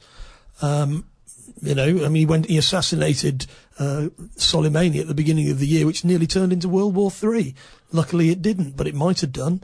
And people might decide, but actually we can't afford another 4 years of Trump. So Biden, it has to be, because the first past the post system, as rubbish in the United States as it is here, means that third parties can't get a look in. So it's one or t'other, and that's what they're left with. Okay, so anyway, let's have a listen now, as we did last week, to Biden, to a bit of Donald Trump and his acceptance speech for the Republican nomination for November's US presidential elections to run the... Actually, no, before we hear that, Martin, does the president really run the Anglo-Zionist empire? No. As Putin pointed out years ago, I've spoken to 4 different presidents, and it's quite clear that they don't make the policy. Biden voted for the NAFTA disaster, the single worst trade deal ever enacted. He supported China's entry into the World Trade Organization, one of the greatest economic disasters of all time. After those Biden calamities, the United States lost 1 in 4 manufacturing jobs. We laid off workers in Michigan, Ohio, New Hampshire, Pennsylvania, and many other states. They didn't want to hear Biden's hollow words of empathy. They wanted their jobs back. As vice president, he supported the Trans-Pacific Partnership, which would have been a death sentence for the U.S. auto industry. He backed the horrendous South Korea trade deal. which took many jobs from our country and which I've reversed and made a great deal for our country. He repeatedly supported mass amnesty for illegal immigrants. He voted for the Iraq War. He opposed the mission to take out Osama bin Laden. He opposed killing Soleimani. He oversaw the rise of ISIS and cheered the rise of China as a positive development for America and the world, some positive development. That's why China supports Joe Biden and desperately wants him to win. I can tell you that upon very good information. China would own our country if Joe Biden got elected. Unlike Biden, I will hold them fully accountable for the tragedy that they caused all over the world. In recent months, our nation and the world has been hit by the once-in-a-century pandemic that China allowed to spread around the globe. They could have stopped it, but they allowed it to come out. We are grateful to be joined tonight by several of our incredible nurses and first responders. Please stand and accept our profound thanks and gratitude.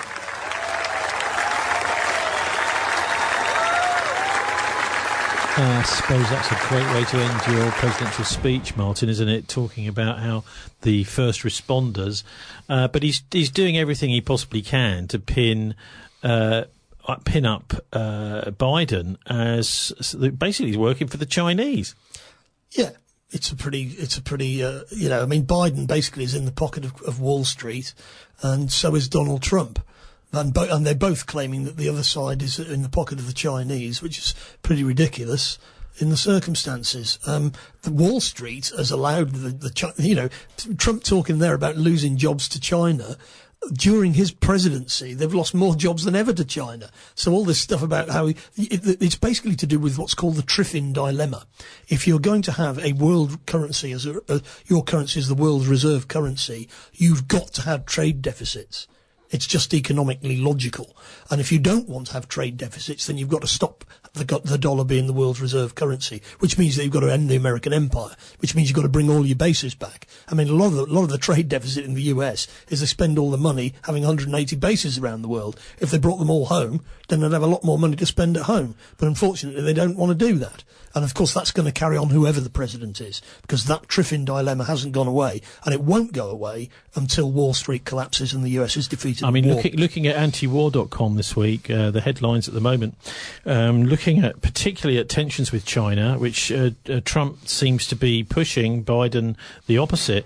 They're saying both Taiwan is extremely nervous. The Philippines are saying if China attacks our navy, we'll call the US. Pompeo, the Secretary of State, is moaning about China fishing near the Galapagos Islands. He's saying it's deeply troubling. It does seem as if this is all... China is a long way from the United States, and actually what's going to happen if relations do collapse between the two, as they're beginning to do, particularly as Pompeo seems to want them to do, is countries like Taiwan and the Philippines are going to be the ones in the crosshairs. They are, yeah. And, of course... the Chinese see these things rather differently. I mean, a lot of this stuff is their neighbourhood. I mean, if the Chinese Navy was carrying out exercises off the coast of Los Angeles, the way that the Americans seem to want to do off the coast of China, then Trump would have something to complain about. But of course they're not, and they don't. And in fact, the only way forward for everybody is to cooperate to try and prevent World War III. And, of course, this kind of political rhetoric in the United States, and both sides are doing it. Biden's claiming that Trump's soft on China. You know, there's no common sense there. I mean, the only thing that will make them understand that they can't talk like that is if the Chinese sink a couple of their aircraft carriers and say, what are you going to do about it? Well, of course, I know what they'd do about it is they would sink there would be potentially a third world war would start. Martin. Well, no, because you wouldn't... You're saying that's the only option? No, I'm just saying that this kind of political rhetoric in the US... the Chinese roll their eyes. Yeah, they've forgotten about the Korean War where they were fought to a standstill. I mean, it does seem that they take a mature attitude in trying to take a step back from all of this and allowing the Americans basically to make blunders. I mean, we've seen over the last week, haven't we, with the visit of the chief of the International Atomic Energy Authority to Tehran. They've agreed apparently a couple of inspections of sites, nuclear inspections. There's also the attempt by Pompeo, a rather cack-handed one, ham-fisted attempt, in order to try and invoke certain clauses in the joint JCPOA. We mentioned that last week, which were completely, they're not even in this the JCPOA, the Iran nuclear deal. They left it 2 or 3 years ago, and yet they're still trying to invoke clauses from a deal they're not even in. Yeah, they're not signatories to the law of the sea either, but they're trying to enforce it in the South China Sea, even though they won't sign up to it themselves. They're not members of the International Criminal Court because they don't want their generals to stand trial. There's definitely a lawless streak in the US, isn't there? They're not interested in international law, really, are they? Well, they are, as long as they're the ones making the laws and everybody else has got to obey them. And, of course, that's regarded as normal in US politics, sadly. Anybody who talks any common sense about it is shouted down as not being sufficiently pro-American enough. But, of course, the rest of the planet has to put up with their arrogant behaviour, frankly. And we don't get any vote in this at all. But they decide what's going to happen, and the rest of us have to suck it up. And also, they get to land their B52s down the road from here whenever they feel like it. Well, indeed, and as I've said before... And making Gloucestershire a target for a potential nuclear attack. And that's why they're not allowed to do it in France, and they're not allowed to do it in Switzerland, for example. Why is Britain just allowing the US to use our land in that way? And that's because we've always done it. It's the unsinkable aircraft carrier. Well, indeed, but ultimately they're reaching a point now where the Germans, for example, are defying them to build the Nord Stream 2 pipeline with the Russians, and ultimately, the Americans should go home. They don't. There's no reason for them to Europe at all. When these B52s arrive, I'm reminded of Duncan Campbell's work. He was investigative journalist and mainly working in the 1980s. He did the Secret Society series for the BBC under Alistair Milne, which was one of the things that annoyed the Thatcher government so much that they put John Burt in charge of the BBC, got rid of the Director General.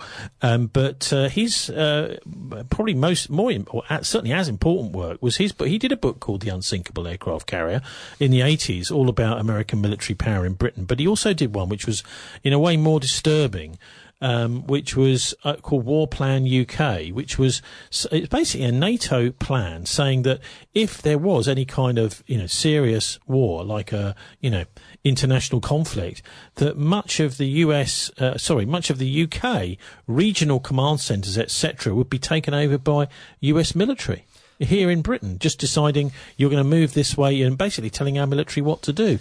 Yeah, well, the same's true in Germany, of and course. Our population. The same's true in Germany. And, of course, Trump is threatening the Germans that he's going to take his troops out of Germany. And quite a lot of people on the left in Germany are saying, well, good riddance, go away. The Poles are then saying, well, bring them here, we want them. The right-wing government in Poland are actually promising that they will pay taxes to have the US based in Poland. All of which is to do with people's perceived threat from Russia, etc. The situation is actually incredibly fragile, and election campaigns where people are banging the drum like Trump for confrontation are really not helpful. Well, I can tell you what, Pompeo has definitely been banging his drum for confrontation over in the Gulf states this week. He's been all around trying to recruit them, like the United Arab Emirates was last week, into signing deals with the Israelis. Now, of course, we know the background to this, Martin, is that these Gulf states have been working very closely with Israel for many, many years.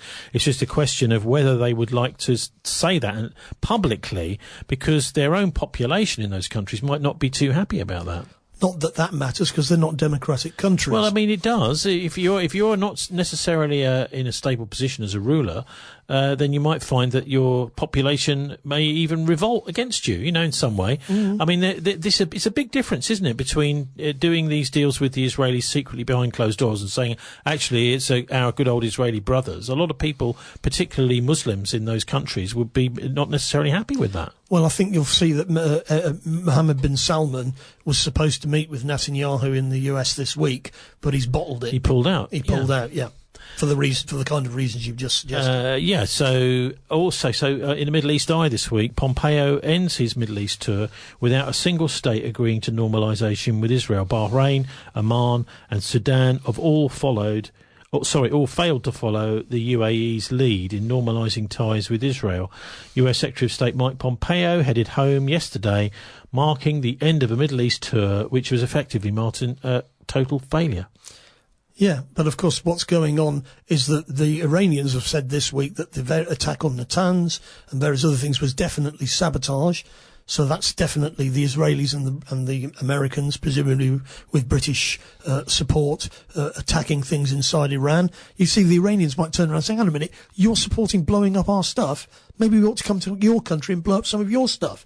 And then we can have a negotiation, can't we, on the basis of equality. And, of course, we've got the bomb in Beirut, which senior people in Lebanon have already hinted, and Trump himself hinted, was a bomb attack. And that bomb attack that killed hundreds of people wasn't carried out by Hezbollah, wasn't carried out by the Russians, wasn't carried out by the Chinese. It's probably carried out by the Israelis, those friends of humanity. Unfortunately, a lot of this information you're not going to get on the World Service, you're not going to get on BCFM, you're not going to get on Radio Bristol, but you will get it here. I mean, let's just have a little bit more closely look at this deal between the UAE and Israel. This Middle East Eye article explains just 1 week after the announcement of the UAE-Israel deal, Israel has strongly objected to the Americans' plans to sell US F-35 stealth fighters to the Emirates, resulting in the UAE cancelling a meeting that was set to take place in Abu Dhabi with Israeli officials. So there's already coming off the boil, that particular pot. Israeli Prime Minister Netanyahu denied reports the UAE deal hinged on the F-35 sale, but says he opposes any move that could reduce Israel's strategic military edge in the region. Speaking to Agence France Presse, Lovett said that it is possible that a lack of clarity on the US commitment to deliver F-35s to the UAE could also play a part in slowing a second wave of normalisation amongst other Gulf states and also Sudan. So this is a really interesting side to all of this, isn't it? This is what this deal is really about. It's nothing to do with normalising relations with Israel. The UAE, the Emiratis, just want these F-35s, and the Americans said if you want them, you've got to go sign this Israel deal. Well, that may well be so, Tony. That, of course, underlying all of this is the hostility of the Sunni monarchies, dictatorships, and the Israeli dictatorship, which is effectively what it is from a Palestinian point of view, their hostility to Iran. And that overwhelms any kind of hostility. But the Israelis, to Israel. Surely the Israelis would be wise to say, well, yes, actually, let's not object to the Emiratis and the other Gulf states having these F-35 jets, because that would actually mean that more of these Gulf states would be openly supporting Israel and against Iran. Well, the danger is, of course, that there might be revolutions in those countries, as happened in Iran in 1979, and then the revolutionaries would have access to the F-35 jets and so on, as the Iranians captured all of the US materiel that the Iranian army had been armed with in the 1970s. The situation is very, very tense. The Iranians are waiting to see who wins the election in November. They're not going to go to war yet because they're hoping that Biden probably would be more biddable than Trump, because Trump's definitely in the pocket of the Israelis. Although Kamala Harris made a speech yesterday saying that her support for Israel was unconditional, which is frankly absurd. But there it is. And before long, we may be plunged into a Middle East war, and worrying about COVID and the American election will be, just yesterday's news. OK, well, let's go back to look at the UK now for a little while. And this week, some pretty shocking stuff in last week's Mail on Sunday, a fascinating article about the disappearance of various scientists over in Wuhan, not just the first person that caught the disease, but, other scientists as well. And that was, well, I'll put a link up to that on our show page at thisweek.org.uk. Lots of stuff coming out. The idea, of course, that the Pentagon had a big operation going on over there. So if this is the China virus, maybe it was the Pentagon China virus. Do you want to just say what you make of that idea, Martin? Is it possible? Well, I mean, you can see that the Trump administration and the Murdoch press in Australia are pushing the idea, and you heard it in Trump's speech there, that the Chinese deliberately leaked this virus. They could have stopped it, but they didn't, etc., etc. Now, it's logically possible that it leaked from their Wuhan laboratory, but it's perfectly logically possible that it was actually smuggled into China by Western deep state for two reasons. A, they want to smash the Chinese economy. We're no longer going to tolerate China, as Pompeo said. And don't forget, they've had all sorts of problems inside China with swine flu and with bird flu, and then human flu. And at the same time, they've allowed it to flow back over the US and through the West because they got an excuse to bail out the banking system for the second time since 2008. The banking system started to collapse in the US in September. In November, the Times of Israel reports that the Israeli Defense Forces were tipped off by the Defense Intelligence Agency of the United States of America that a pandemic was coming out of China in November. And September, you've got the markets collapse. November, the IDF are tipped off, and then it all starts to happen. And it takes a while for the Chinese to work out what's going on. They're a bit panicked. They're trying to work out what it is.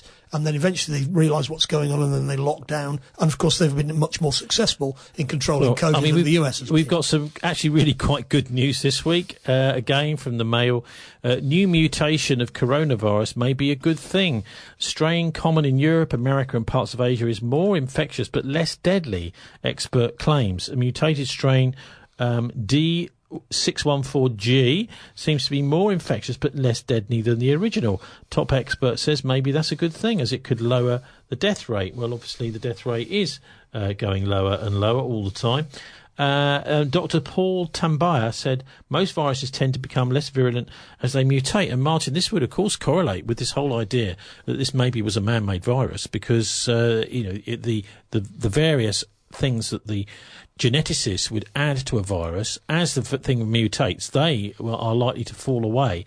So one of the spin-offs of all of this, of course, is that if people are getting tested, they may have the new strain of the virus, which is actually far less deadly. So that's actually a very positive sign that this doctor's come up with here. Well, potentially so. Let's hope so. We're still not clear whether this is. I mean, I've read other things. I mean, you could say, who is he? Okay, let's just have a look at who he is. Paul Tambaya, senior consultant at the National University of Singapore and president-elect of the International Society of Infectious Diseases. Evidence suggests the proliferation of the D614G mutation has coincided with a drop in death rates, suggesting it's less lethal.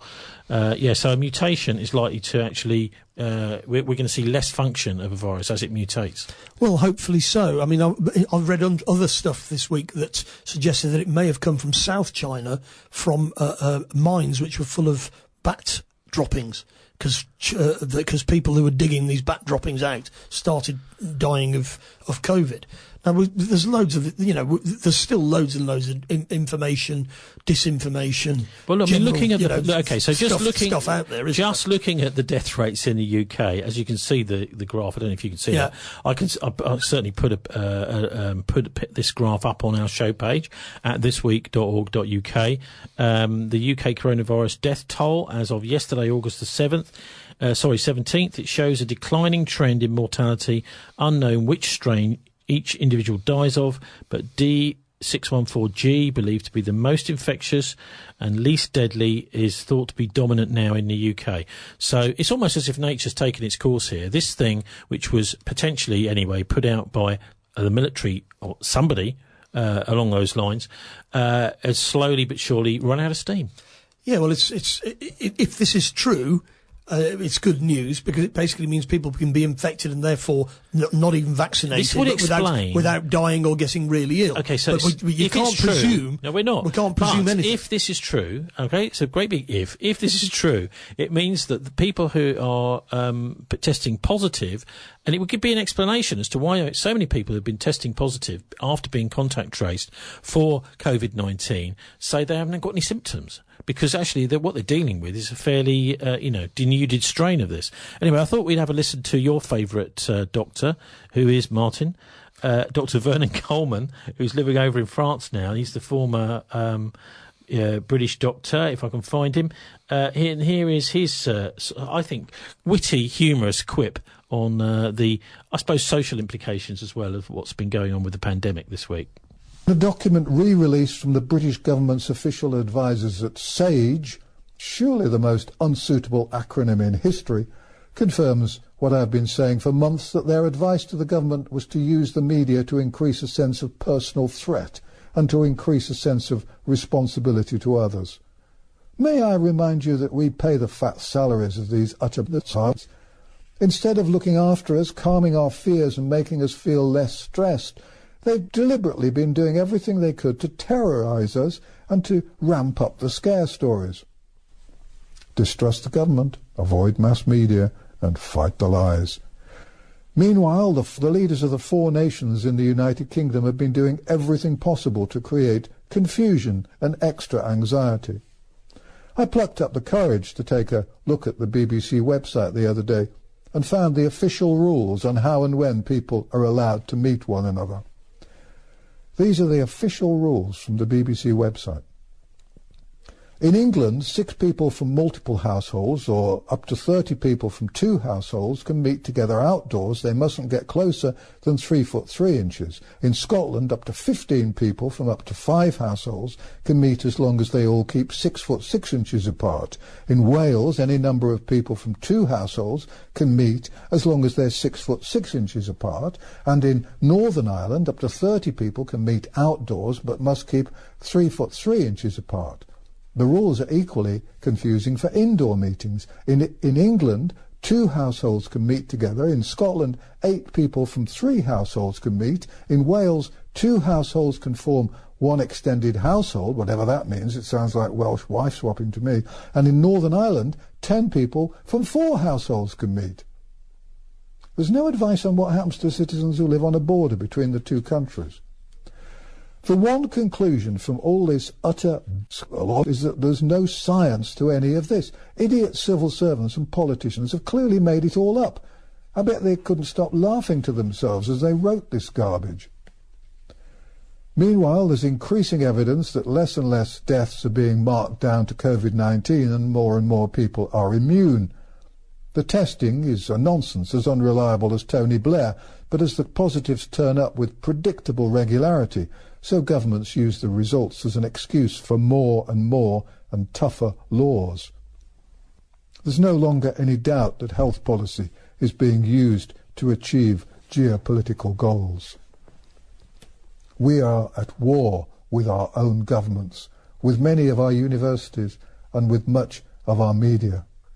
In fact, virtually all of it, mainstream media. In the long term, we need to sweep clean the stables and create a new political and administrative system. We need new leaders, new media and new management.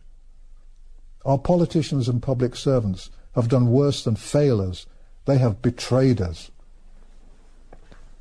Thank you for watching An Old Man in a Chair, and thank you for all your support and encouragement.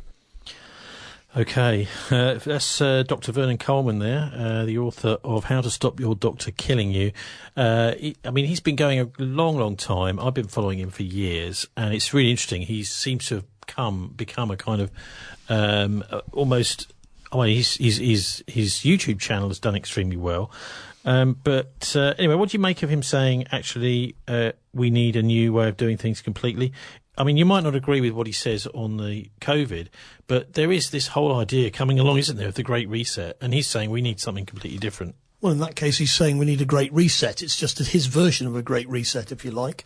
And certainly there is going to be a great reset, if you like, of one kind or another. Isn't there going to be a competition for the question is who's going to run it? Yeah. Exactly. So who's in the running for that? Is it just the World Economic Forum and Prince Charles and Davos? Are they the only people who are going to really determine I think the Chinese Communist Party have got some plans, if you're thinking about who the real competition is. OK, so you were talking about sort of development banks, etc. Yep. Russia and China are involved in? Yeah. I mean, basically, what's going on, he's talking about we're at war. Well, we are at war. People in Beirut know we're at war. People in Iraq know we're at war. Well, he's talking about an information war. No, I know, but I mean, it's a bit irritating that he uses this term war when what he means is, we're disagreeing about using face masks. There is actually a war going on. People are dying every day, have been for decades. We're totally involved in it in this country. We've got soldiers all over the world backing it all up, and intelligence officers and all the rest of it. If you can't warm to Vernon Coleman, how about Peter Hitchens? Because I know in the past you've been quite supportive of him, haven't you? Well, he's been quite sensible about Syria, but apart from that, he's a silly Tory in my view. Okay, there you go. Let's have a listen to what Peter Hitchens has been saying. He looks upon this as a bit of a mind control exercise, but here he is talking on Talk Radio last week. My side should now perhaps adopt the view of the government. We need to frighten people more to get them to realise how serious what's going on is. You remember that the extraordinary SAGE document back on March the 22nd, in which the government experts said a substantial number of people still do not feel sufficiently personally threatened. Yeah. The perceived level of personal threat needs to be increased among those who are complacent, using hard-hitting emotional messaging. The following day, the day after that piece of advice was delivered, they shut down the economy and introduced mass house arrest. And it's all been based on fear. And very effective it is, too. People in huge masses are afraid of something which isn't really a menace to them. Well, they're not afraid of something which is the invasion of their privacy and of their personal freedom, and indeed the takeover of the state by effectively a very small body of people, unaccountable, shortly to move into a special space-age office in the Cabinet Office, completely uncontrolled by Parliament, completely unrestrained by the judiciary. We are effectively living in a country which is turning into an autocracy. While I am absolutely not an apologist for Mr. Lukashenko in Belarus, it seems quite funny for everyone to getting so pious about his obviously rigged elections and his repression, as we in our own country head towards our own version of an unfree, lawless, autocratic state. Most people conform. Most people do, and this is what people do. This is a country where we make rude jokes about the number of French people who collaborated with their occupiers. What do you think we would have done if we'd been occupied by people who shot and tortured anyone who can? But we don't even need to be shot and tortured, do we? We just need somebody to say, "We'll fine you 50 quid if you don't work." Well, actually, the British law on this, or the English law on this, to be more specific, is actually quite open to allow dissent, which people could use if they wanted to, and this is the amazing thing, people don't. But they're saying this to look tough. They know perfectly well that the levels of compliance are extremely high. Yeah. They don't. It's just done in much in the way that Priti Patel pretends to be tough on immigration. It's just done to look tough, not to be tough. Yeah. To actually mobilise the police to go around grabbing everybody in the street who wasn't wearing a muzzle and dragging them in and forcing them to pay fines. They're not going to do that. You've got Italian military people hanging out of planes with binoculars, staring at people on a beach to see whether they're not lying on a sunbed. Well, you have to ask yourself, as with all photographs, how, like all those pictures of mass graves and huge piles of coffins and all the rest of it that we saw at the beginning of this, how do these pictures come to be taken? Well, presumably there's a press guy in the plane. Yeah, and who asked him up? I mean, you try and get a trip in a military plane normally. The point is, any photograph like that, you have to ask yourself, how did it come to be taken? And the answer is, obviously, these things are arranged. Yeah. It's the idea that if the Italian Air Force spots somebody out of line on the beach, the plane is going to swoop low, and from loudspeakers on its wings and terrible imprecations going. Well, that's ridiculous. Yeah, it's terribly surreal. Though. I mean, it creates an atmosphere of surveillance which gullible people, and there are a lot of gullible people. There really are. Will fall for. Yeah. As I keep stressing, my own life is one of great good fortune, and I'm probably largely left alone. But I do grieve for the country. You sit down, you read George Orwell's thoughts about the English people. This is a country where people say, you can't run me in for that. You can't do that here. And these statements were true, and it simply was the case until quite recently. That it really was different here. The government did have more limited powers over us than practically anywhere else in the world. And it's vanishing before our eyes, and nobody cares. I have to be upset by that, surely. If I weren't upset by that, there'd be something wrong with me. That's Peter Hitchens invoking George Orwell there, Martin. He's a bit of a chameleon, isn't he? Yeah, well, George Orwell gets invoked by lots of people.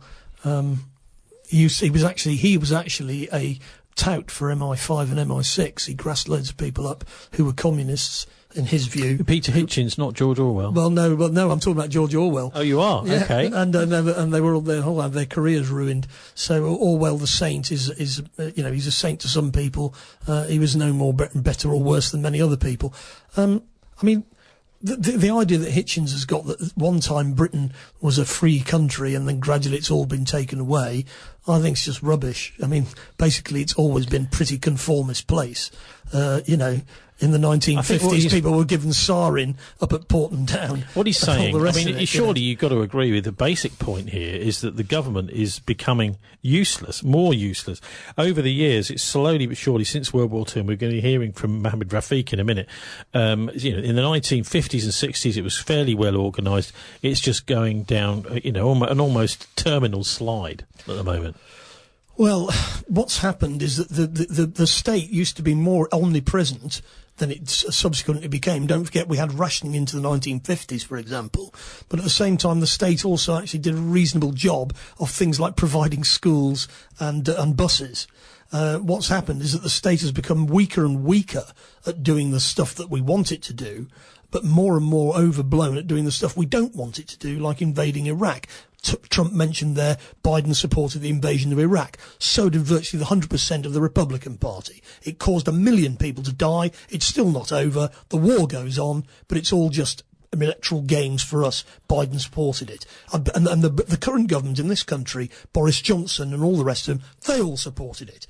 And then they go on about, well, that's nothing to do with us. That was Blair. You supported all of that. And, of course, the consequences for countries that decide to go to war with other countries, like Iraq, is that you end up with bombs going off and people being killed in your own country. OK, as a way to round off, we're going to be hearing a bit more from him next week, because we're going to be doing a 9/11 special for a couple of hours next week with Ian Henshaw, who'll be dropping in on Bristol. That's what he's told me earlier on today, anyway, the author on 9/11, and doing a bit of a comparison, because it's funnily enough, Ian was one of the first people on the BBC World News who was interviewed about COVID-19 in Britain, because it was his next door neighbour who was supposed to be the first carrier of the illness into the UK, even though he didn't seem to be very ill.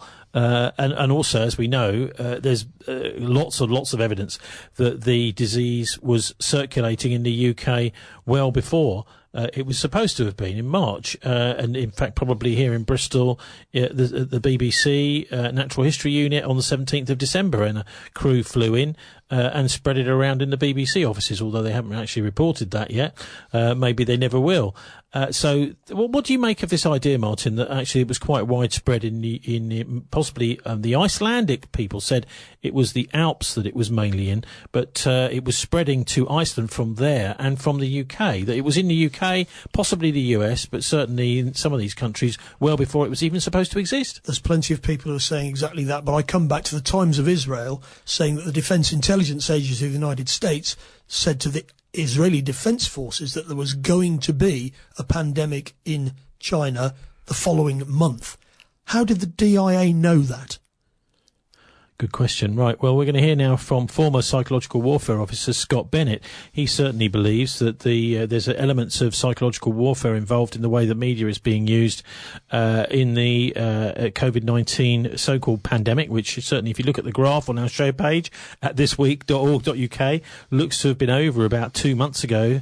And so let's have a listen to Scott Bennett, what he makes now of the success or otherwise of the polio vaccine. Because we heard on the BBC and other Western news networks this week the great news that polio has now been gotten rid of in Africa. Actually, the fact of the matter is it's still there. It's actually only a vaccine. induced polio. So there is polio, but it's been put there by vaccines, not by the natural polio. Anyway, let's see what Scott Bennett has to say about that and COVID-19 a bit more generally now. We've seen Indian children, thousands of Indian children, come down with polio after Bill Gates' vaccines. We've seen the Italian politicians stand up in the Italian parliament and condemn Bill Gates as a criminal for his vaccine poisoning of people. Well, that's right. She said he should be arrested, didn't she? Yes, and he should be arrested. He should be charged for war crimes and executed for the damage that he's done. And he's openly said depopulation of the earth is his objective. So this is an instrument. This is a means to an end, is through this false vaccination. So I'm opposed to it, absolutely. The COVID-19 thing, as far as I'm concerned, I don't believe much of it. I don't buy into it. I think, if anything, it is a result of a combination of the chemtrails that they've been polluting the air with and all sorts of other toxicities. There's also a branch that ties it in with 5G technology deployment is having a poisoning effect on the cells. There's a lot of different areas that need to be examined, but the psychosis that is being infected in the populations is very palpable. You can see the media, hear the politicians like Joe Biden demanding that everyone wear a mask. Well, that dehumanizes people. That disconnects people. That puts people in a state of fear. Yeah, but it might save your life, Scott. That's the cultic presentation. It'll save your life if you just stay in your basement, don't come out, wear a mask, and starve to death by not working, and keep your children home to be on video monitors like 1984, and that's their education. We've witnessed a shackling of human society, but I don't think it's going to take root and last, because we said the president and really America and society only had a couple months before this would start to explode. And right after a couple months went by, when people agreed to shut down, they didn't know what this was all about, but yet the media and the politicians on the Democrat side were hysterical that everything needed to be stopped, all businesses, all people locked in their homes and forced to wear masks. A couple months after that, people started breaking out, and then you had the George Floyd protests and the violence, which seemed to be engineered with a lot of Antifa, Black Lives Matter, LGBT protestations combining into a militant revolutionary wing that is causing massive disruptions in the cities in the United States. Okay. So, Martin, a lot in there. I wouldn't necessarily go along with him invoking the whole idea of chemtrails having really anything to do with it whatsoever. But he's saying there that he believes that there's an element of engineering to some of these Black Lives Matter demonstrations. Is that possible? Is it? I mean, because we've seen this sort of thing in Ukraine, we've seen it in Belarus, we've seen the whole colour revolution system happening in many countries, actually. Is it feasible that this kind of thing is now rolling out here? And have the elites been doing this for generations, organising protests, having various groups on the streets that they want for their own political purposes? Well, even if it was spontaneous, they'd want to infiltrate it and manipulate it. And, of course, there's an element that the Black Lives Matter movement is amorphous. You've got kind of official spokespeople who are paid for by corporations. Frankly, that's where the money comes from. And you've also got random people who are just identifying with it because they saw something on their Twitter feed. And, of course, they've been manipulating. Gladio was running in Western Europe for many years. They were running both fascist terrorists, left-wing terrorist groups, and it was all being orchestrated from inside the military-industrial complex. And, of course, people can be genuinely... I mean, a lot of people who were members of the Red Brigades, for example, were genuine left-wing terrorist militants. But the Red Brigades itself was ultimately controlled by the CISMI, and they were the ones who kidnapped and assassinated the Prime Minister. Well, we also had anarchist attacks here in Bristol, didn't we? Is any hint that maybe they were manipulated? Well, yeah, but there was supposedly an anarchist attack on, if you remember, on they burnt down the police firearms training place out at Portishead. And I don't think that was carried out by anybody I knew or had any, it's too big a job. Well, they wouldn't tell you, would they? Well, no, but in any case, it's too big a job. It's just not likely that they did. And the fact is that the police officers were murdered by Gladio terrorists in the 1970s. It's quite feasible. I've been on RT this week talking about the Navalny poisoning, whatever it is, but it's quite likely that Navalny would be poisoned by Western agents who are trying to create a conflict with Russia. And people say they wouldn't do stuff like that. I say that's just not the case. We know that the Special Demonstration Squad in Britain from the 1960s onwards infiltrated literally hundreds of plainclothes police officers into virtually every movement anybody listening to this show has ever been involved in. CND, Save the Whale, all of it totally infiltrated. SWP, and then we've already got a police state. So when privileged posh boys like Peter Hitchens going about, we used to live in freedom, it just makes me laugh, give a hollow laugh. You may have done, the rest of us haven't. Can you just give us your take on, for those of you, Martin, the very few out there that didn't hear you and didn't see you on Russia Today this week, what's your take on the so-called poisoning of Navalny? He's now been brought over to Germany, hasn't he? Well, I was called out almost as soon as we'd heard what had happened. They said, well, can you make a comment on this? Well, what happened was something happened, and he was on a plane, and it was a standard plane. It wasn't a private plane, and they immediately landed it, and he was immediately taken to hospital. And he's basically diabetic. He's said he's diabetic, so that's by far the most likely explanation. He's just had a diabetic attack. But of course, they then allowed him to be flown to Germany, where he's been placed basically under the control of the BND, the German intelligence services, and they've got a line to spin, which is that he's been poisoned. And I saw Johnson wading in today, saying, "Oh well, he's obviously been poisoned, and we must do more sanctions, etc." Oh dear. Now, in other words, why would the Russian state, deep state or Putin, if they wanted to kill him? Surely they would have killed him. I'll tell you why, because he's the main opposition. No, he's not Russia. the main opposition. Well, that's what the BBC World Service has been saying. Whenever he stood for election, Navalny has got absolutely derisory. I think his big success was in 2012 when he got 30% of the vote to be mayor of Moscow, and since then he's basically nobody. Well, no, he's not nobody. He's somebody. Well, he's not a winner of elections. But the whole way in which this whole thing is presented in the West is ridiculous. The biggest opposition party in Russia to Putin is the Communist Party, and they nearly won the election in the 1990s. But bombs went off, orchestrated probably by the Russian secret services working with the West to prevent them winning the election. Lukashenko, I hate to say it, but it's quite clear that he did win the election. He didn't get 80% of the vote. He probably got something like 60, 70, 65, 70% of the vote. But he definitely won it. And the reason he won it is exactly that they were going on about having strikes in the Minsk tractor factory last week. Hardly anybody has gone on strike from the Minsk tractor factory. A couple of hundred people walked out with us. They employ thousands. And the reason is because if the opposition won the election, which they didn't, the first thing they'd do is close the Minsk tractor factory and send everybody... Sell it off. Sell it to a Western company. Yeah, but they wouldn't sell it off, because what's happened is that the big companies in Belarus are all linked to the agricultural economy. So they produce tractors and fertiliser. And, I bet they produce them cheaper than a lot of the tractors and the fertiliser that British farmers buy. Well, indeed, they've got very low cost base, so that's why they're able to continue functioning. But also the other thing, of course, that they're able to continue functioning is because they get loads of cheap gas and oil from the Russians. So, and basically that's in the interest of the Russians, just to keep them all... and that's why Lukashenko stayed in power for 26 years. But he said, I'm not going to change all of that. We're going to carry on doing exactly the same as we've always done it. Let's just get back to Russia for a minute and Navalny. What do you think is really at the heart of this, though? Because we keep hearing, don't we, about him being a great opposition hero that Putin is so jealous of, and yet actually it's the Chinese...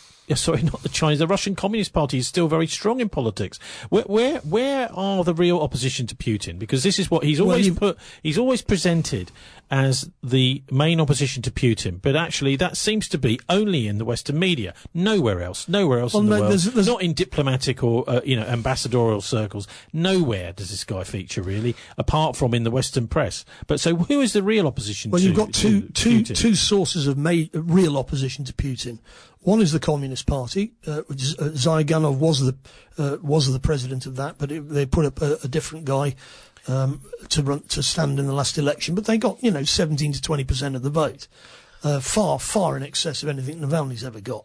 The other main opposition is the Liberal Democrat Party, which is not like Tim Kent's Liberal Democrat Party. They really are Russian nationalists. Incidentally, Navalny is also a Russian nationalist. He doesn't like foreigners or immigrants and so on. So he's presented in the West as this great liberal guy, but in actual fact, his views are rather illiberal when it comes to that. But of course, he's regarded in the West, frankly, as many of like Ksenia Sobchak and others, as basically Western puppets. I mean, basically, they're paid by the Americans. Okay. They get full salaries to make a. Can you just round this off by explaining why you think it's feasible that the West is behind this and not Putin? All right. Well, let's just see what happened in the Maidan Square in 2014. Loads of pro-EU demonstrators were shot through the head by snipers, and so were several police officers. And on the back of that, there was a coup which forced Yanukovych out of the country, even though he'd just done a deal with the opposition the day before, and a new regime came in. The police officers from the Berkut police were arrested, and they were charged with shooting the demonstrators. There's been a court case in Kiev which showed that they did not shoot the demonstrators. The demonstrators were shot by a group of 50 assassins who were brought in with Saakashvili, who was fishing in those waters, used to be president of Georgia, was very pro-Western. They orchestrated the shooting of those people, and that's been reported in Kiev. And it's good to say but that. Why does this mean Navalny? Well, let me come to this. So that shows that the Western intelligence services, NATO intelligence services, were quite prepared to shoot up to 80 pro-EU, pro-Western demonstrators in order to overthrow the regime. Navalny is a puppet and therefore expendable. And as I said on RT, if he has been poisoned, the first question the police have got to ask is who had access to him, who's in his entourage. Because in actual fact, the West is quite capable of murdering low-level people like him to create trouble. Is it even possible that he may be killed in Germany and that blamed on Putin? Well, they'll have to find if that's what. At the moment, he's in a stable condition in the German hospital, but they've said they can't find any poison. But he must have been poisoned, and the Russian doctors have all said that's an insult to us. We saved. They've all said apparently it was saved his life. They said, but we couldn't trace any poison. They were saying on the World Service this morning that it was actually a nerve agent. Well, I mean, what they're doing there is they're just repeating the same old themes. What's happened here is he's had what looks like a diabetic attack, a chlorinase suppression of whatever, but lots of things cause that. If it was nerve agent, it would have killed the whole of Salisbury. And if he'd been poisoned with nerve agent, everybody on the plane would be dead. It's just nonsense. Of course, it's creating this image, Putin the poisoner. Putin, he poisons people. Oh, yes, but we all know that Putin poisons people, except we don't. We do know that NATO intelligence services kill pro-EU demonstrators. What should follow on from that is the Kiev police should start to say, right, we know that a US colonel was involved in this, because the people who testified from Georgia said a US colonel gave us the instructions. They should be sending to the United States of America, we want to extradite that person to stand trial in Kiev. They're not going to do that because they're a puppet state. But at the same time, they had to release the Berkut police because they didn't do the shootings. NATO intelligence services. And the rumours I've heard is that they were brought in via the Warsaw Police Academy, where they were given their instructions by British Army officers. Now, maybe those British Army officers should stand trial in Kiev for mass murder. And then maybe people would begin to understand how vicious NATO intelligence services actually are. Well, it wouldn't be so surprising, wouldn't it? Because we've had so many former Nazis actually incorporated into NATO after World War II. So there seems to have been almost a kind of Nazi continuity network going on. Well, what we're dealing with here is the techniques and the standard operating procedures They are quite capable of very devious behaviour, so that the Prime Minister of Italy is kidnapped ostensibly by a left-wing terrorist group, but in actual fact by elements from the state itself. And he was a moderate, middle-of-the-road guy, and they made sure that he died because he wanted to bring the Communist Party into the sharing in the government of Italy. All this organised by Licio Gelli and his P2 committee that were actually running the country. Well, indeed, and of course they didn't stop doing this at the end of the Cold War. And of course, I think what's quite significant what happened in Kiev, because it's quite clear that NATO in 2014 assassinated pro-Western demonstrators in order to carry out a coup. So that's how vicious they are. Impossible. Anyway, Martin, thank you for giving us actually probably a fuller version than you gave to Russia Today on that particular story. Anyway, we're going to move now to look at something a bit more local. We did hear last week about disgruntled St Paul's residents feeling that they'd had no consultation at all over a massive 5G mast which has gone up in St Paul's here in Bristol. And one of the arguments, of course, which is put forward by people like Freya Lockwood, who will not reply to my phone calls or texts or messages or emails, only to say I've got to ask Bristol City Council, and then they never reply when I want to try and get her to talk about Bristol smart cities and how wonderful 5G supposedly is. What they'll tell you is that it cannot cause cancer. Well, the actual argument used by most of the pro 5G people is they say, well, actually microwaves are not ionising radiation, and they're quite right. If you look at the spectrum of the electromagnetic spectrum, you go up in frequency from microwaves, and then you start getting towards visible light. You go through the visible light spectrum, and it's only once you get to the end of that with ultraviolet light and on beyond to X-rays and gamma radiation that you actually start getting ionising radiation. And they're basically saying that it's only ionising radiation at the very top end of the spectrum, well away from these microwaves that are used for 5G, 4G and the rest, that you're likely to get cancer. Well, actually, according to the Environmental Health Trust and Dr. Deborah Davis, that's complete nonsense. So let's have a little listen to her and what she's got to say about microwaves causing cancer now. Mobile phones do not pop popcorn. That was a fraud. They don't make any heat that we know of, otherwise they wouldn't be permitted. But they do go through things that contain fat and fluid. And we are now working at Environmental Health Trust with scientists at the University of California, San Francisco, scientists at formerly the president of the American Cancer Society of California, because we are seeing women who keep cell phones in their bras. Has anyone seen a woman put a cell phone in her bra? Hands up, please. Please tell them you've heard now why they shouldn't do that. And here I want to show you our first case report from 2009, and we now have many more. This was a Chinese-American woman who used her cell phone 4 hours a day in her bra for 10 years while she was driving. Now, and you drive with a phone on your body. The phone is smart. It's going to go from one tower to another, and it's going to say, here I am, where are you, here I am. And it's going to be going to max power each time it moves from one cell tower to another. And there it was right next to her chest. And the tumors that developed right under the antenna of the phone. Unusual tumors. Well, you know, that's a very good question. Does it apply to males who would put the phone in their breast pocket? We actually have cases now of men with unusual skin cancers or unusual growths where they've kept their phone in one place. And again, if they were phones would not be past testing approval if they were to do that. Male breast cancer is very rare, very, very rare. But we are seeing some reports of cases. And here, unfortunately, this is an MRI of a young woman, a very brave young woman named Tiffany France. When she was 21, she's now 22, she developed metastatic breast cancer. This is metastases into her chest wall right here. And this outlined the phone.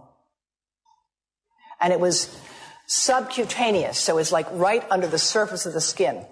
It was not deep within the breast. Most breast cancer occurs in women over 50. It occurs in the upper outer quadrant. These tumors occurred right under the antenna of the phone. And now we have 38 of them. Not a single one of them has a family history. None of them has inherited the defects that we know increase the risk of breast cancer. They have multifocal tumors. That means they have more than one tumor, and the tumors are located under the antenna, sometimes just right in the center of the chest. So we're collecting information because that's what we do in science. But we want to, in the meantime, issue precautionary advice because that's also what we do in public health when it comes to setting public policy. When it comes to further work on the prenatal impacts, my colleagues at Yale University have taken mice, exposed them to mobile phone radiation, and they have found significant effects on those mice's behavior as adults. All right? Prenatally exposed mice have hyperactivity as adults. And these are some of the data. They have worse memory, they're more hyperactive, they have more anxiety, and because of that, that is why we've developed the Baby Safe Project, working with colleagues at Yale University and around the world. Now, how many of you had heard that in 2011, the World Health Organization had reviewed all of the evidence and decided that mobile phone radiation was a possible human carcinogen? How many people had heard that? Okay. It's interesting that that information isn't more widely known, and we can explore the reasons for that perhaps at a later time. But the fact is, the group that reviewed this evidence for the World Health Organization looked at all the evidence at the time in 2011. At that time, they said it's important to conduct additional research and it's important to take pragmatic measures to reduce exposure. But we are not conducting additional research. And in fact, the World Health Organization itself is no longer conducting a leading study on brain cancer and mobile phones. So that's Dr. Deborah Davis from Environmental Health Trust. Terrific video, as not seen on the BBC, all about how dangerous microwaves are. And there's particularly all sorts of stuff about bees as well, Martin, we're going to hear about in a minute. But it's quite clear that the industry has decided it's going to lie to the world and say, well, because it's not ionising radiation that's coming out of these phones and these masts, that it can't cause cancer. Well, that's just not true. I don't know enough to say for sure. I mean, that's a fairly strong presentation that lady made. No doubt the other side will have other things to say about it. But, I mean... She's making a very strong argument, isn't she? She's saying basically the research is funded by them and it's all pretty much controlled. Yeah, which is why you have the precautionary principle, isn't it? If you don't know whether something's dangerous or not, then you presume that it is until you can prove that it isn't. What about this idea of research wonks up at universities saying, well, actually, at the end of the day, they're only going to do the research if they can come out at the end of it and say, as a conclusion, actually, we need to do more research, because then that's another job for them. That's true. But we've got this problem with anything that human beings do. There are vested interests, whether financial or just intellectual. You know, people don't like being wrong. They want to be right. They generally believe they are right, otherwise they wouldn't believe what they believe. And, it's very hard to disentangle who's telling the truth. Well, we were hearing from Tim Kent about special educational needs here in Bristol, about that being a war by parents having to try and get some, their statutory legal rights for their children to be educated, which is a horrific position to put parents in. Thank you very much, Bristol City Council. But here she talks about, this is Deborah Davis again, talks about wargaming, the mobile phone research, which is an incredible idea, is that they've sat down, these companies, this is what she's found, and they've decided that it's a war. We want to get our technologies out there. There's all sorts of people that want to stop us, that actually, for example, value human health, and they're going to wargame it. So that's what she ends up concluding here in this next section from Dr. Deborah Davis from Environmental Health Trust. Where you stand on an issue depends on where you sit and who's bought your chair. And there's a tremendous amount of sponsored research by people who are hired to do studies to find no effect. And that's plagued this field in a number of countries, including within the government itself. So I don't know about the details here with ARPANZA, but I can tell you in the United States today, the gentleman who is directing the Federal Communications Commission, Tom Wheeler, was for 10 years the executive director of the Cell Phone Telecommunications Industry Association. And now he's in charge of regulating those devices. So it's challenging to have a neutral playing field under that circumstance. One example, the U.S. Congress asked for a study of what needed to be done on mobile phone radiation in 1993, in 1998, in 2002, in 2012. That's how many times they've asked for that study to be done. So each time a study is done, and each time the conclusion is reached, we need more research. We need more research. Well, that's my bread and butter. Of course we need more research. But if instead of funding the research, all you're doing is calling for it, then it becomes a bit of a smokescreen. So that's part of our challenge on this issue. It's a lot easier to call for research than it is to carry it out. This research is hard to do. It's not simple. There are real complexities to this field. Unfortunately, at least in the past, industry had a very clear strategy. And in my book, Disconnect, I document and quote in the new afterword that in 1994, when industry first became aware that there were studies suggesting that mobile phone radiation could damage brain cells of rats, a memo was written to, quote, war-game the science. War-game the science. This issue is far too important to be gamed. It's not a matter of war. It's a matter of the future health of your children and grandchildren.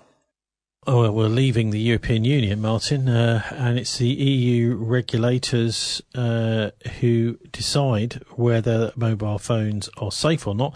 The only problem is we've just had a report out a month or so, maybe 2 months ago, from two members of the European Parliament saying basically the industry controls this group, so the industry is writing its own rules.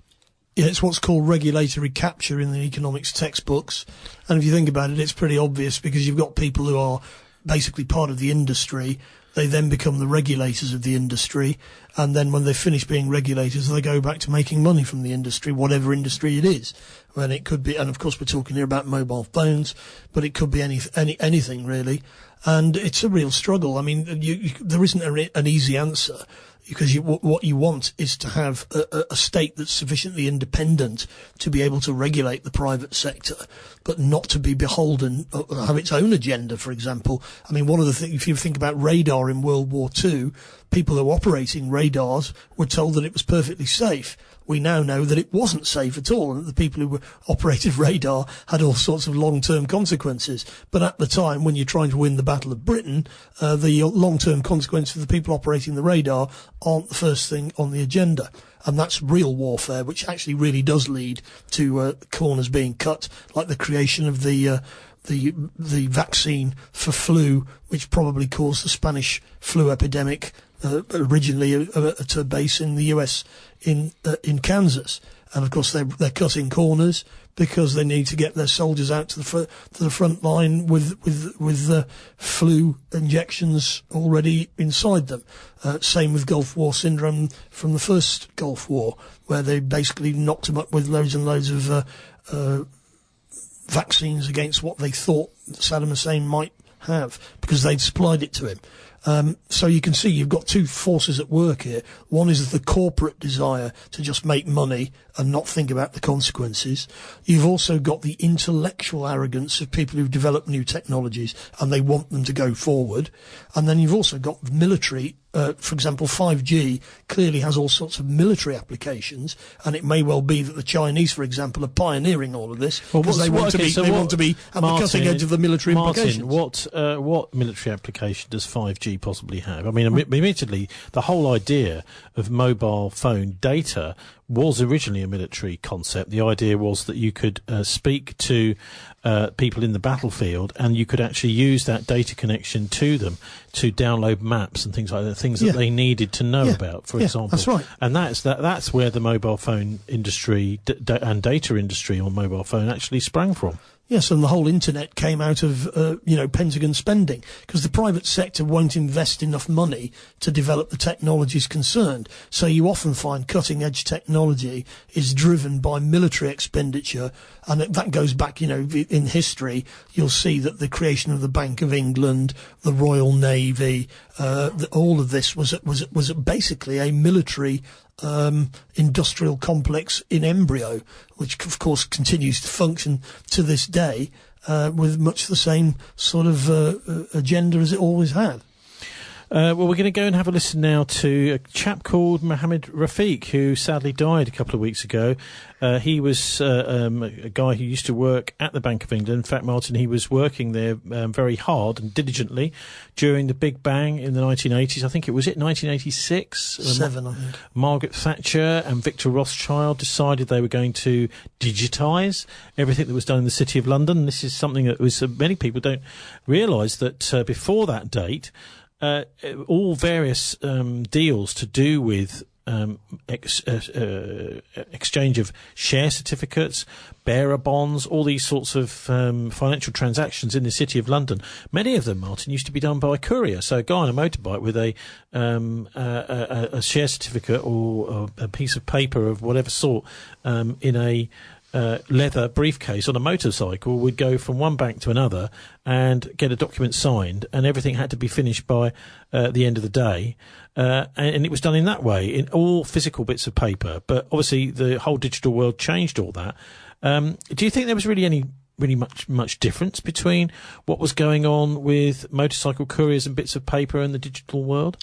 Well, there's technological change in what's went on, as you pointed out, but more to the point is the changes in the regulations about what banks could and couldn't do.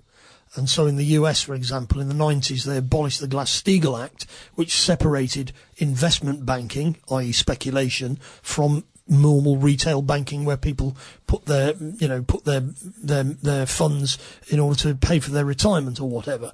And, that was the fundamental change. And of course, we're now in a ridiculous world where BlackRock, which is a private hedge fund in the US, is now deciding who's going to get government bailouts to keep the show on the road to get Trump re-elected or not elected or whatever the plan is. I mean, is there any real proposal from the Labour Party at the moment on any kind of sensible reform of the City of London?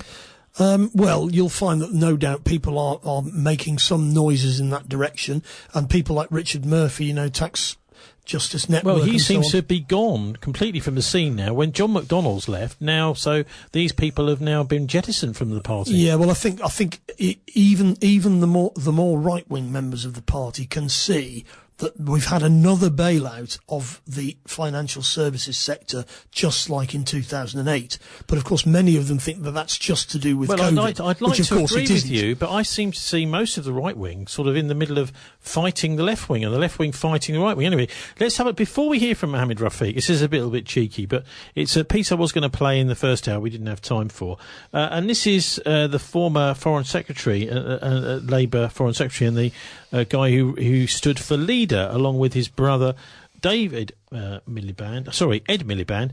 And let's hear from David Miliband. This is what he was saying this week about what he thinks is too much infighting going on in the Labour Party at the moment and who might be behind it. One of the things that Keir Starmer is dealing with at the moment is the fight that the Labour Party still seems to be having about an election that happened 3 years ago, and this idea that Jeremy Corbyn would have won the 2017 election if only it weren't for people within his party. Do you believe that's right? This is a pure wrecking tactic from Jeremy Corbyn and the Corbynites. Denial after 4 successive defeats is a route to more defeats. And we learnt that after 1992. We got out of denial and we won in 97. And actually, we won 3 elections on the trot. And if we don't really understand that when people got a look at Labour in 2017, we couldn't beat the worst Tory campaign in history, 750,000 votes we were behind. And then when people got the full measure of Jeremy Corbyn in 2019, he led us to the worst election defeat since the 1930s. So it's a wrecking tactic, and I hope people understand it for what it is. Well, he's calling it a wrecking tactic, Martin. Some on the left are saying, well, actually, we're just exposing the infiltration of the Labour Party machinery, where people from the right were actually actively trying to undermine Corbyn and trying to stop him winning the election. Where do you stand on this one? Well, if you actually look at what actually happened, Ed Miliband did reasonably well, but Corbyn did better. So the idea that by moving to the right they would have done better, it's not the case.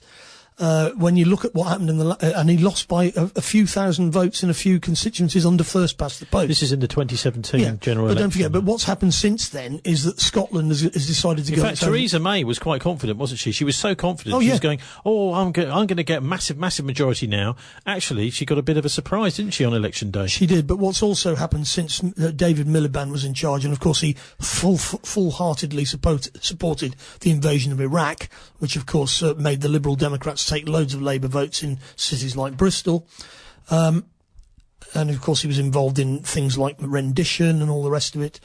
Well, let me just remind you as well, he was the host for Roland Dumas when he was invited over to London 2 years before the beginning of the Syrian so-called civil war, where he was being invited by British officials to participate in the overthrowing of the Syrian government. So he's certainly not a whiter-than-white character. I mean, he was the guy in charge at the time. He was Foreign Secretary. Yeah, all right, but leaving aside him as an individual, you've definitely got a tension between the left and the right of the Labour Party. There's always been a tension going back to the 1930s. So it's not exactly news that there's still tension there. And of course, the fundamental problem for the right of the party is that with Scotland going its own way, Labour is not going to win in Scotland anytime soon. There's no way they can win just by winning the popular vote under first past the post. And this is where Corbyn's real mistake was. He should have come out in favour of proportional representation, as the left wing of the Labour Party did in New Zealand in the 1980s, and changed the electoral system. And they changed rugby union at the same time. They started to play it at a much faster pace with a lot more commitment. And of course that was what should have happened in Britain, but they're stuck in the mud. Everybody just looks at the last election. David Miliband there just looks back to the Blair era as some kind of wonderful era. Well, the Labour Party was actually in power. Yes, and what did they do with it? Ultimately, they decided to invade Iraq to help the Americans out, which actually destroyed their own party. And that was likely to destroy their own party. They also started these horrendous parasitic PFIs as well. Indeed, that was Gordon Brown was responsible for PFIs, particularly, because it was a way of spending money without having a. But on the positive side, we got the building of places like Cabot Circus here, so a massive investment in city centres. Yeah, well, which is all about to go down the drain anyway because of what's going to happen next. Maybe they'll be turned into luxury flats. Are we going to see? Indeed. The point about this is when he goes back, we had the worst elections in the 1930s. The popular vote actually stood up. It's just that because of the electoral system and the fact that Scotland no longer votes Labour, you've got no chance of winning. Starmer's got no chance of winning either. There's also undermining in your own party. That doesn't help, does it? No, it doesn't. If you've got a situation where Corbyn had already become the leader, they should have let him have a go at trying to. But they didn't. They twice tried to remove him, which they couldn't do. So it was a pointless exercise, and all it did is entrench the hostility on the other side. But in other European countries, there'd be just two parties there. There'd be like Die Links party in Germany and the SPD, and it wouldn't matter. You just have two parties, and people can decide which one. So, what point is the Labour left going to start another party then? Not yet, because we've got first past the post, Tony. And as long as we've got first past the post, we've got to stay in the same party. It's the only way to do it. Without people like Ken Livingstone and Chris Williamson, though. Well, indeed, but ultimately, at some point, and possibly you, for example. Well, no. For some of your views. No, I'm not leaving. Well, you may be expelled. They were expelled. Well, maybe so. That's up to those who want to think like that. Ultimately, there's going to be the political system doesn't represent the underprivileged in this country. If they vote Labour, The Labour Party has got to be safe for the relatively privileged. Therefore, they can't do anything for the underprivileged. Okay. In other countries with proportional representation, just like the way Sinn Féin has now become the main opposition in Ireland, they are. And of course, the government is already wobbling there. Soon enough, they're going to take over because the system allows that. It allows it in New Zealand too. You can kick for touch, and you can, and you can switch the ball and all sorts of things. But under first past the post, just as we've seen in the United States of America, where we're going to have brain dead Joe Biden or brain dead Donald Trump, because that's the only option. Just as you touching on the whole situation in the Republic of Ireland, that is, I think, quite fascinating. The way that it looks now likely, people have looked back on this latest Irish election and said, well, if the Sinn Féin had stood more candidates, they might actually now be running the country. Yeah, I think that's a bit of ramping up by Sinn Féin. I mean, Sinn Féin certainly, if they'd stood more candidates, would have had a bigger vote. But the problem they've got is that the traditional parties are so hostile to working with them, even though the loyalist parties... That's like the Tweedledum, Tweedledee parties. Yeah, it's a bit like the British and American. Yeah, you've got the two main parties are actually working in lockstep. Yeah, but at the same time, because you've got PR, new voices can come through. We imposed proportional representation on Germany in the 1940s to make sure that people couldn't just bluff their way into power on a minority of the vote. Do you think Sinn Féin will charge in the next election in Ireland? Well, they will obviously be hoping to win the next election in Ireland, for sure, yeah. And I don't think the way that the main parties, Fine Gael and Fianna Fáil, have behaved is going to endear them to the voters at all. The problem for them is that by forming a coalition, the Greens have also decided to join the coalition, of course, when, of course, they got wiped out because they were in coalition with Fianna Fáil, and then Fianna Fáil crashed the banks, as it was perceived, and the Greens got wiped out on the back of that. And I'm suddenly reminded that we should really have asked Tim Kent in the first hour a bit about Ed Davey and what he makes of him, because he's just taken over as Lib Dem leader. The problem for the Lib Dems is that nobody has heard that they're having a leadership election or has heard of Ed Davey, which is a bit unfortunate for them. So they're crying in the wilderness. They are certainly in national politics still really suffering with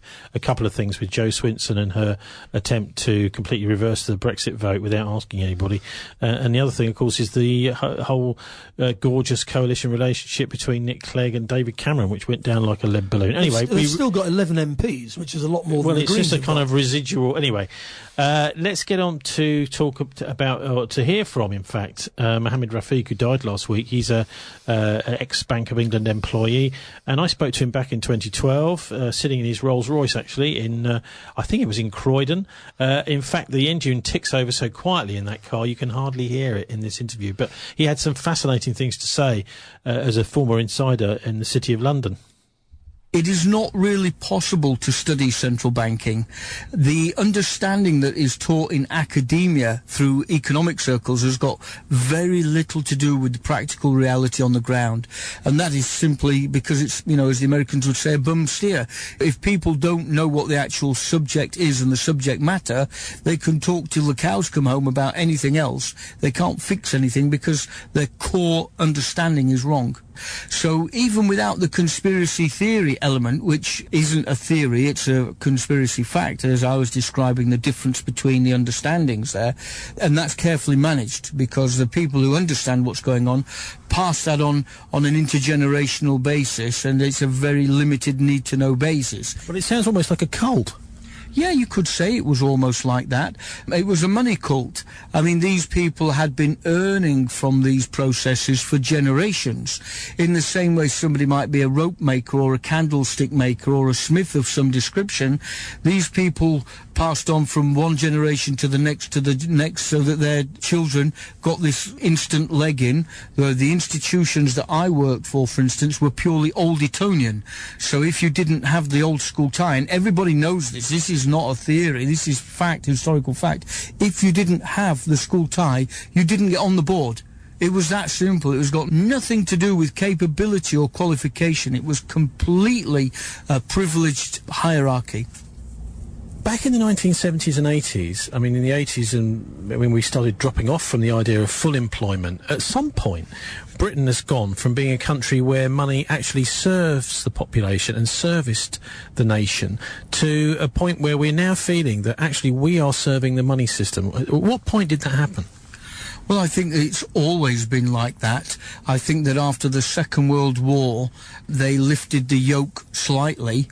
But if you go back pre-Second World War, you don't have to go back that far to find children cleaning the inside of chimneys, etc. So there was a system of slavery in this country that, although we like to look at slavery systems in other parts of the world, slavery did exist here. We had child slave labour.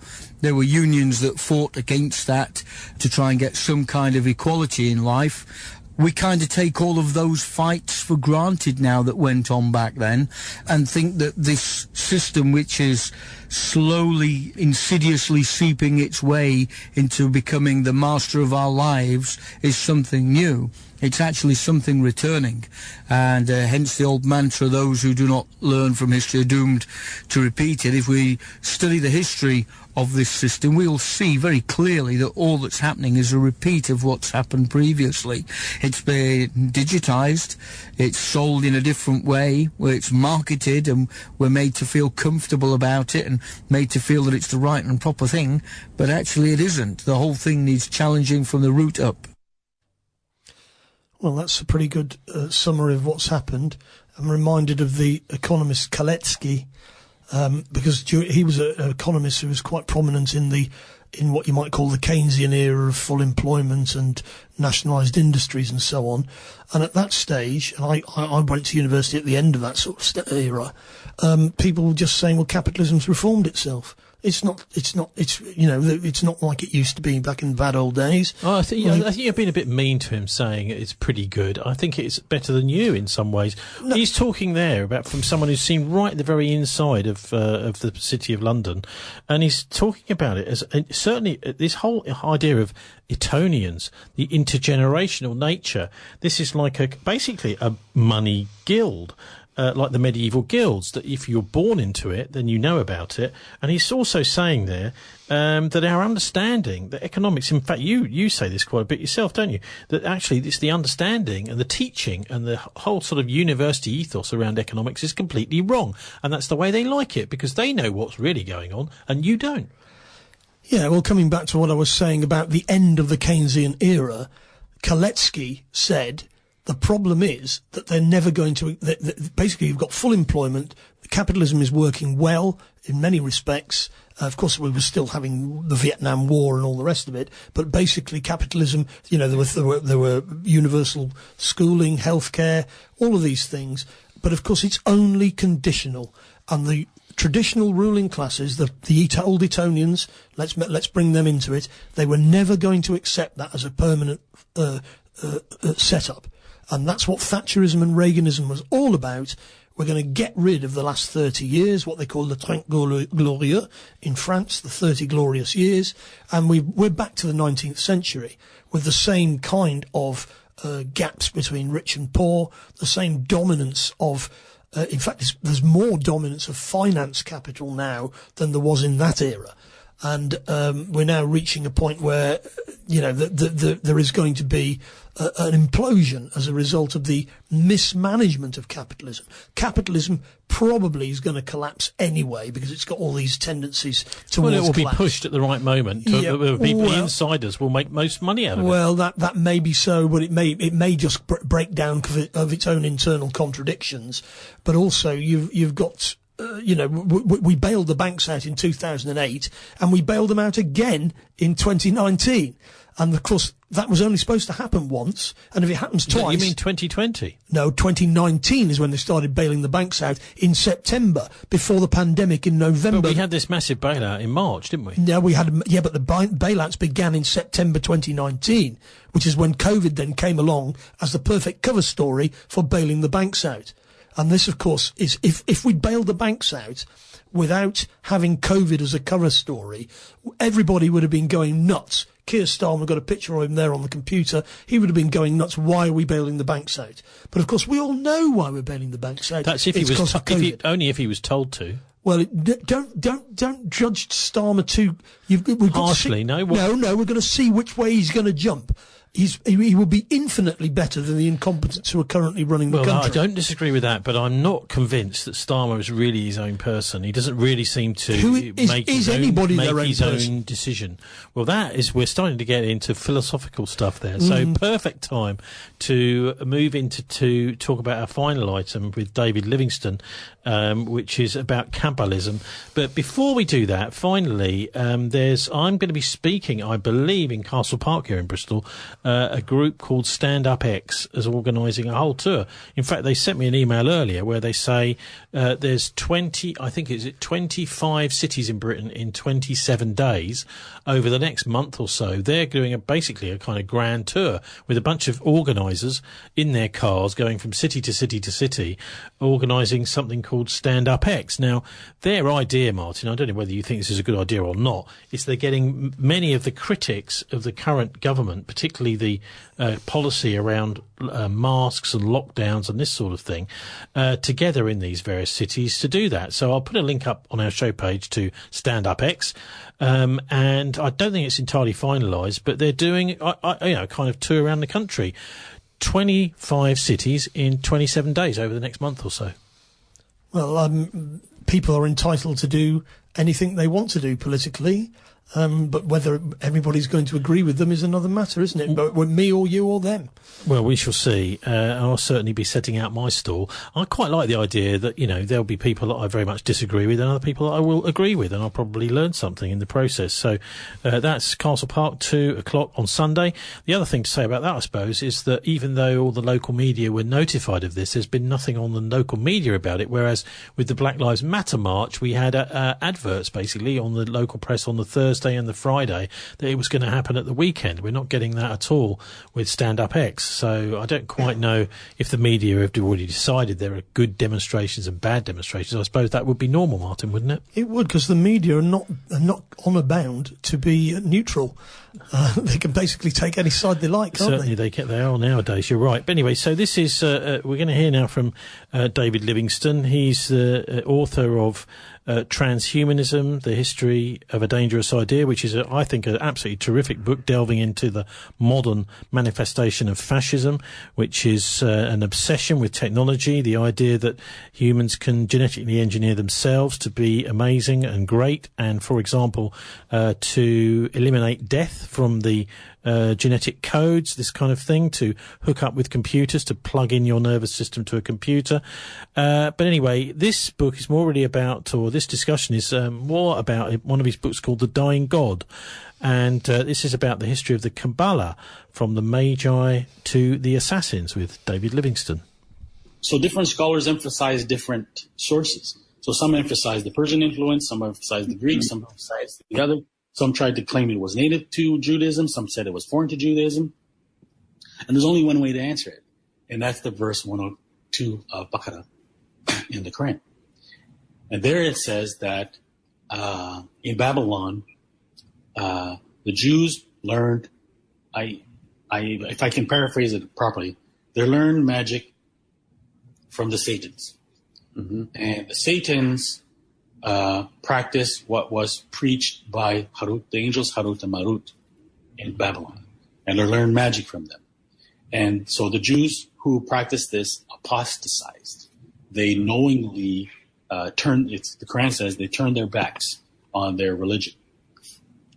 So why this is important is that it pinpoints the emergence of the Kabbalah in the 6th century BC when the Jews were held there in captivity. Mm-hmm. And that's an important point because first, as you know,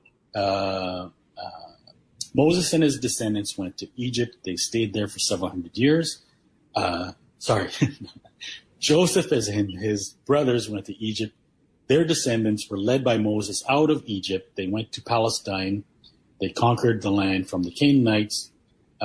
They were, according to the Bible, they were warned repeatedly to avoid the worship of their neighbors. Mm-hmm. And so the Canaanites practiced a cult called the cult of the dying and rising God. Mm. And this is a God that dies in winter and resurrects in spring, corresponding with Easter. And basically what I show in my book, The Dying God, is that it's a satanic cult, effectively. This is recognized by, it's not recognized directly by scholars, but scholars recognize it as what they call a chthonic cult, which is a cult of, the dying god was worshipped as a god of the underworld. So, which is why Satan today is associated with hell, and hell is associated with the underworld, because the dying god was worshipped as Pluto or Hades, which is the Greek form and version of the devil. So they used to practice basically satanic rituals in worship of this dying god, typically that involve human sacrifice of children. And this is why you find mentions in the Bible that the Jews used to sacrifice their children to Moloch. Moloch is a version of Baal, and so Moloch is the planet Saturn. So out of there's 7 at the time. There were 7 known planets, and they make like a spectrum going from Jupiter to Saturn, and Jupiter represents. So am I getting that right? The sun to Saturn. So sun is gold, and Saturn is lead. And Saturn is considered the opposite of the sun, is considered the nocturnal sun, or the black sun. And so to Saturn, you perform evil sacrifices. So they used to have these rituals that used to involve intoxicants, sometimes, different like psychoactive substances, dancing, demon possession, and human sacrifice. So the Bible, according to the Bible, God warns the Israelites repeatedly to avoid following to the cult of the dying god of the Canaanites. And they are warned several times that unless they desist, that they will be taken into captivity and they'll be taken away, the temple will be destroyed. So this happens twice. So the first instance, the Assyrians are sent in, they conquer the northern kingdom of Israel, and they are taken into parts of Iran and the land of the Medes, so Iran and beyond, and that's where they become lost. So that's where the 10 tribes become the lost tribes of Israel. The 2 remaining tribes of Judah and Benjamin remain in Judah, but they are conquered several decades later by the Babylonians. The Babylonians take them into captivity to Babylon. They remain there for about 50 years. And it's then that the apostatizing Jews learn magic from the jinn. And so what's interesting, there's one scholar in particular who nailed it. His name is Frans Cumont, who's a Belgian scholar. And I've said this many times, in my estimation, he's the greatest scholar of the 20th century. Like, the amount of knowledge a guy like this has is really, truly impressive. The problem is, like, a lot of honor scholars, and this is not my opinion, I've heard this expressed by a few leading scholars, they tend to focus on a particular path, and especially given the popularity of Greece, they'll focus on Greece, or they'll focus on, but the problem is that because the modern perception is that these civilizations evolved independently, very few of them recognize that they need expert knowledge in several civilizations to be able to understand one or all of them. So to understand Greek civilization, you have to understand Persian culture, and you have to know it. You really gotta. You can't just have a passing observation. You really have to understand it properly. Yeah, Persian culture in particular, and then Roman culture and Egyptian culture. So what Frans Cumont pointed out is that after the 6th century BC, the world came to know about what were called magi. So they're in the Bible, the 3 magi that come to visit Jesus, right? So they're famous around the world. One of the brothers, I don't know if you know about Dr. Merzaid, but one of the brothers I interview quite a lot, he talks about this, that the prophet, when he'd written his letter to Khosrow, he had specifically referenced the fact that if you don't accept Islam, you will be responsible for the sins of the Magi's. Specifically referencing that in the prophet himself referenced that. But anyway, please continue. So it could be Zoroastrians they're referring to. Yes. But So the Magi became famous throughout the world. So the word magic comes from the Magi, right? So they became famous throughout the world as sorcerers and magicians. And so the problem is that when scholars of Kabbalah look at the influence of the Persian religion or Zoroastrianism on Kabbalah, there's no relationship. And this is the part they don't get. So they dismiss. So they look at Zoroastrianism and say, no, it has no influence whatsoever on Kabbalah, except very remote. So what Franz Kimo pointed out is that there's a lot of secondary evidence that describes the cult of the Magi. And when you look at it, it has no relationship whatsoever to Zoroastrianism, even though the Magi were supposedly priests of Zoroastrianism. So what he identifies, as well as another scholar, which is Ernst Zehner, R.C. Zehner, they point out that the Magi were heretical Zoroastrians. In fact, R.C. Zehner points out that they were devil-worshipping or deva-worshipping, demon-worshipping devas, the demon-worshipping Magi or Zoroastrians. Like the assassins in the Muslim world, in a sense. The direct relationship to the assassins. So the Magi, I lost my point there. They were devil worshipping. So you were talking. I'm sorry, I don't want to interfere in this. There is proof in the Greek works, especially the works of Heraclitus. There's also a papyrus that was discovered a few decades ago that specifically describes the Magi as being devil worship or demon worshippers, and as basically worshippers of the infernal. And so this Magi cult then spread to various parts of the world. And the point that I am making is that in my book, The Dying God, is that this cult obviously is not Zoroastrian. It's not Persian. When you look at it, it's the exact same set of beliefs that became the core of Kabbalah. So that is the worship of the planets, the identification of the four elements, the belief in reincarnation, so astrology, numerology, and also mixed with the worship of the dying God. So what's interesting basically is what seems to have happened is that these Jews who used to worship the dying God before they came to Babylon, when they got to Babylon, they mixed that cult with magic. And that's how Kabbalah came about. So what you find now is that beyond the 6th century, the Magi, especially, the Persians conquer Babylon and they liberate the Jews, and the Jews get to go back to Palestine to rebuild the temple. But not all of them go back to Palestine. Some of them go to Greece. Some of them go to Egypt, and particularly Alexandria. And that is where you find extensions of the Magian influence and where it develops. So that's why, so basically what happens is Plato and Pythagoras were influenced. Basically, they developed ideas of the Magi. I argue that Plato was a Kabbalist. He is regarded as a Kabbalist by leading Kabbalists throughout the centuries. According to several ancient Jewish scholars, Plato derived his teachings from the Jews.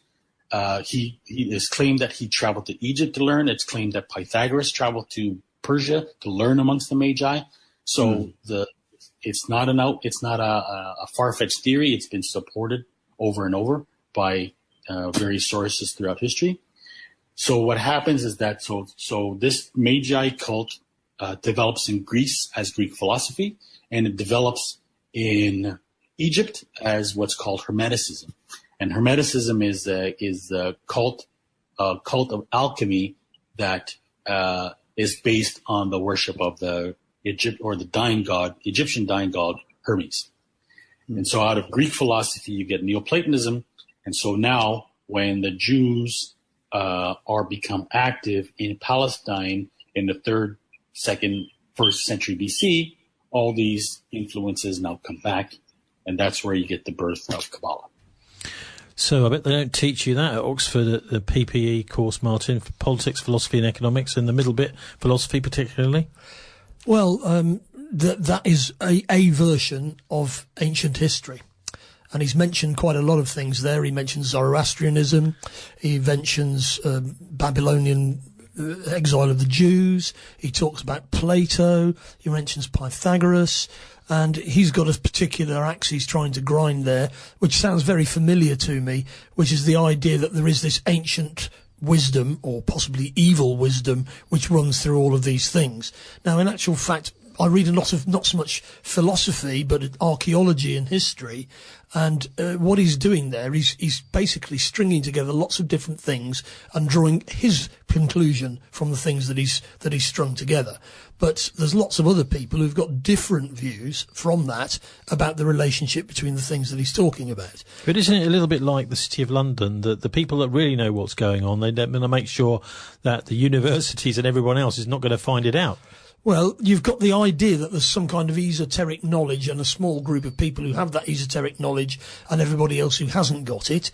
That is there's quite a strong streak of esotericism in history. I mean, people believing themselves to have the knowledge that others haven't got.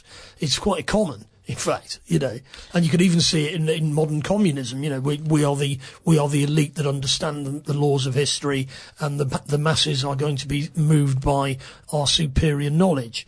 What I'd say about all of these things is, yes, there are elites that try and control things. They do create kind of elite ideologies that they want, in order to fulfil whatever goals they've got.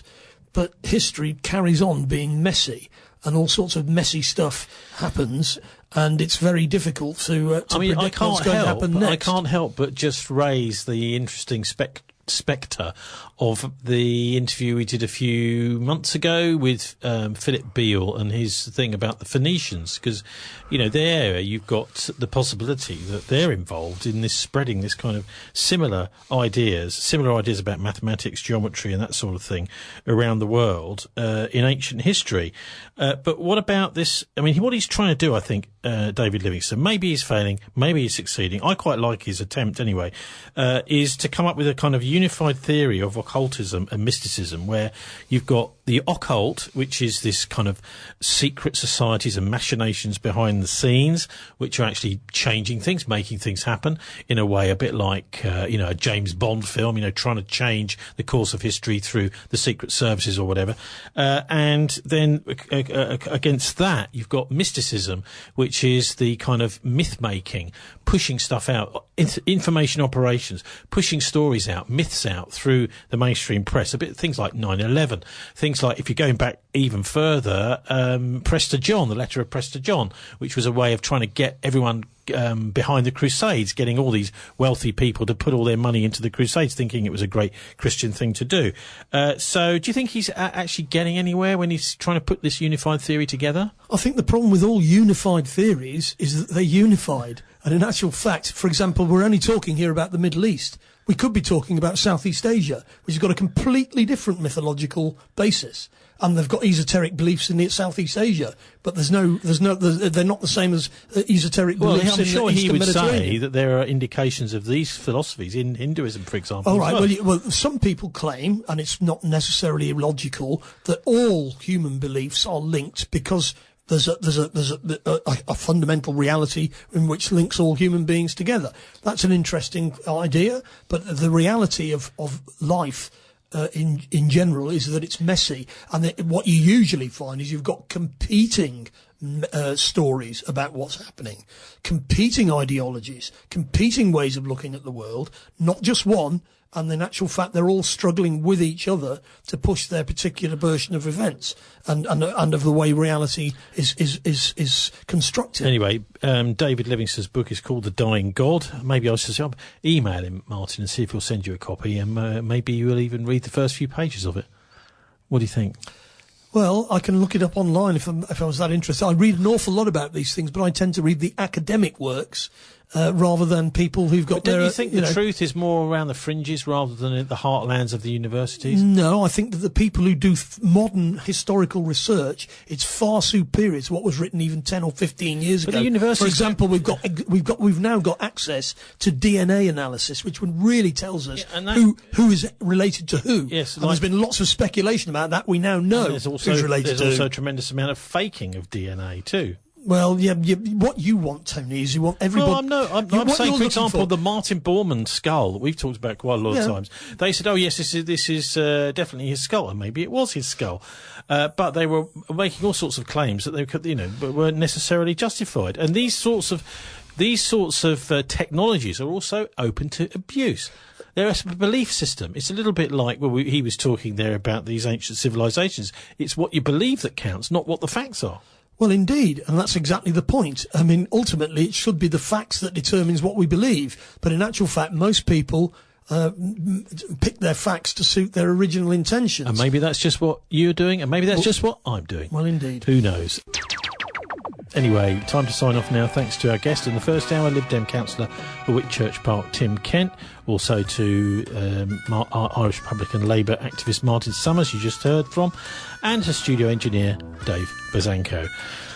Download our MP3s and you can listen in the car or anywhere you like. You'll find this show's podcast, story links and comment page and our contact details at thisweek.oneword.org.uk. I'm on Twitter at Tony Gosling. I'm at Castle Park, 2 o'clock. Here in Bristol on Sunday. Here's wishing you a relaxing and enjoyable BCFM weekend. Sunday evenings at 6. Danny Lopsh on BCFM is excellent. Do please join us for the Politics Show live stream at 5 o'clock next Friday, where we'll be joined by 9/11 author Ian Henshall to discuss similarities between the COVID op and 9/11. God bless, and don't let the banksters get you down.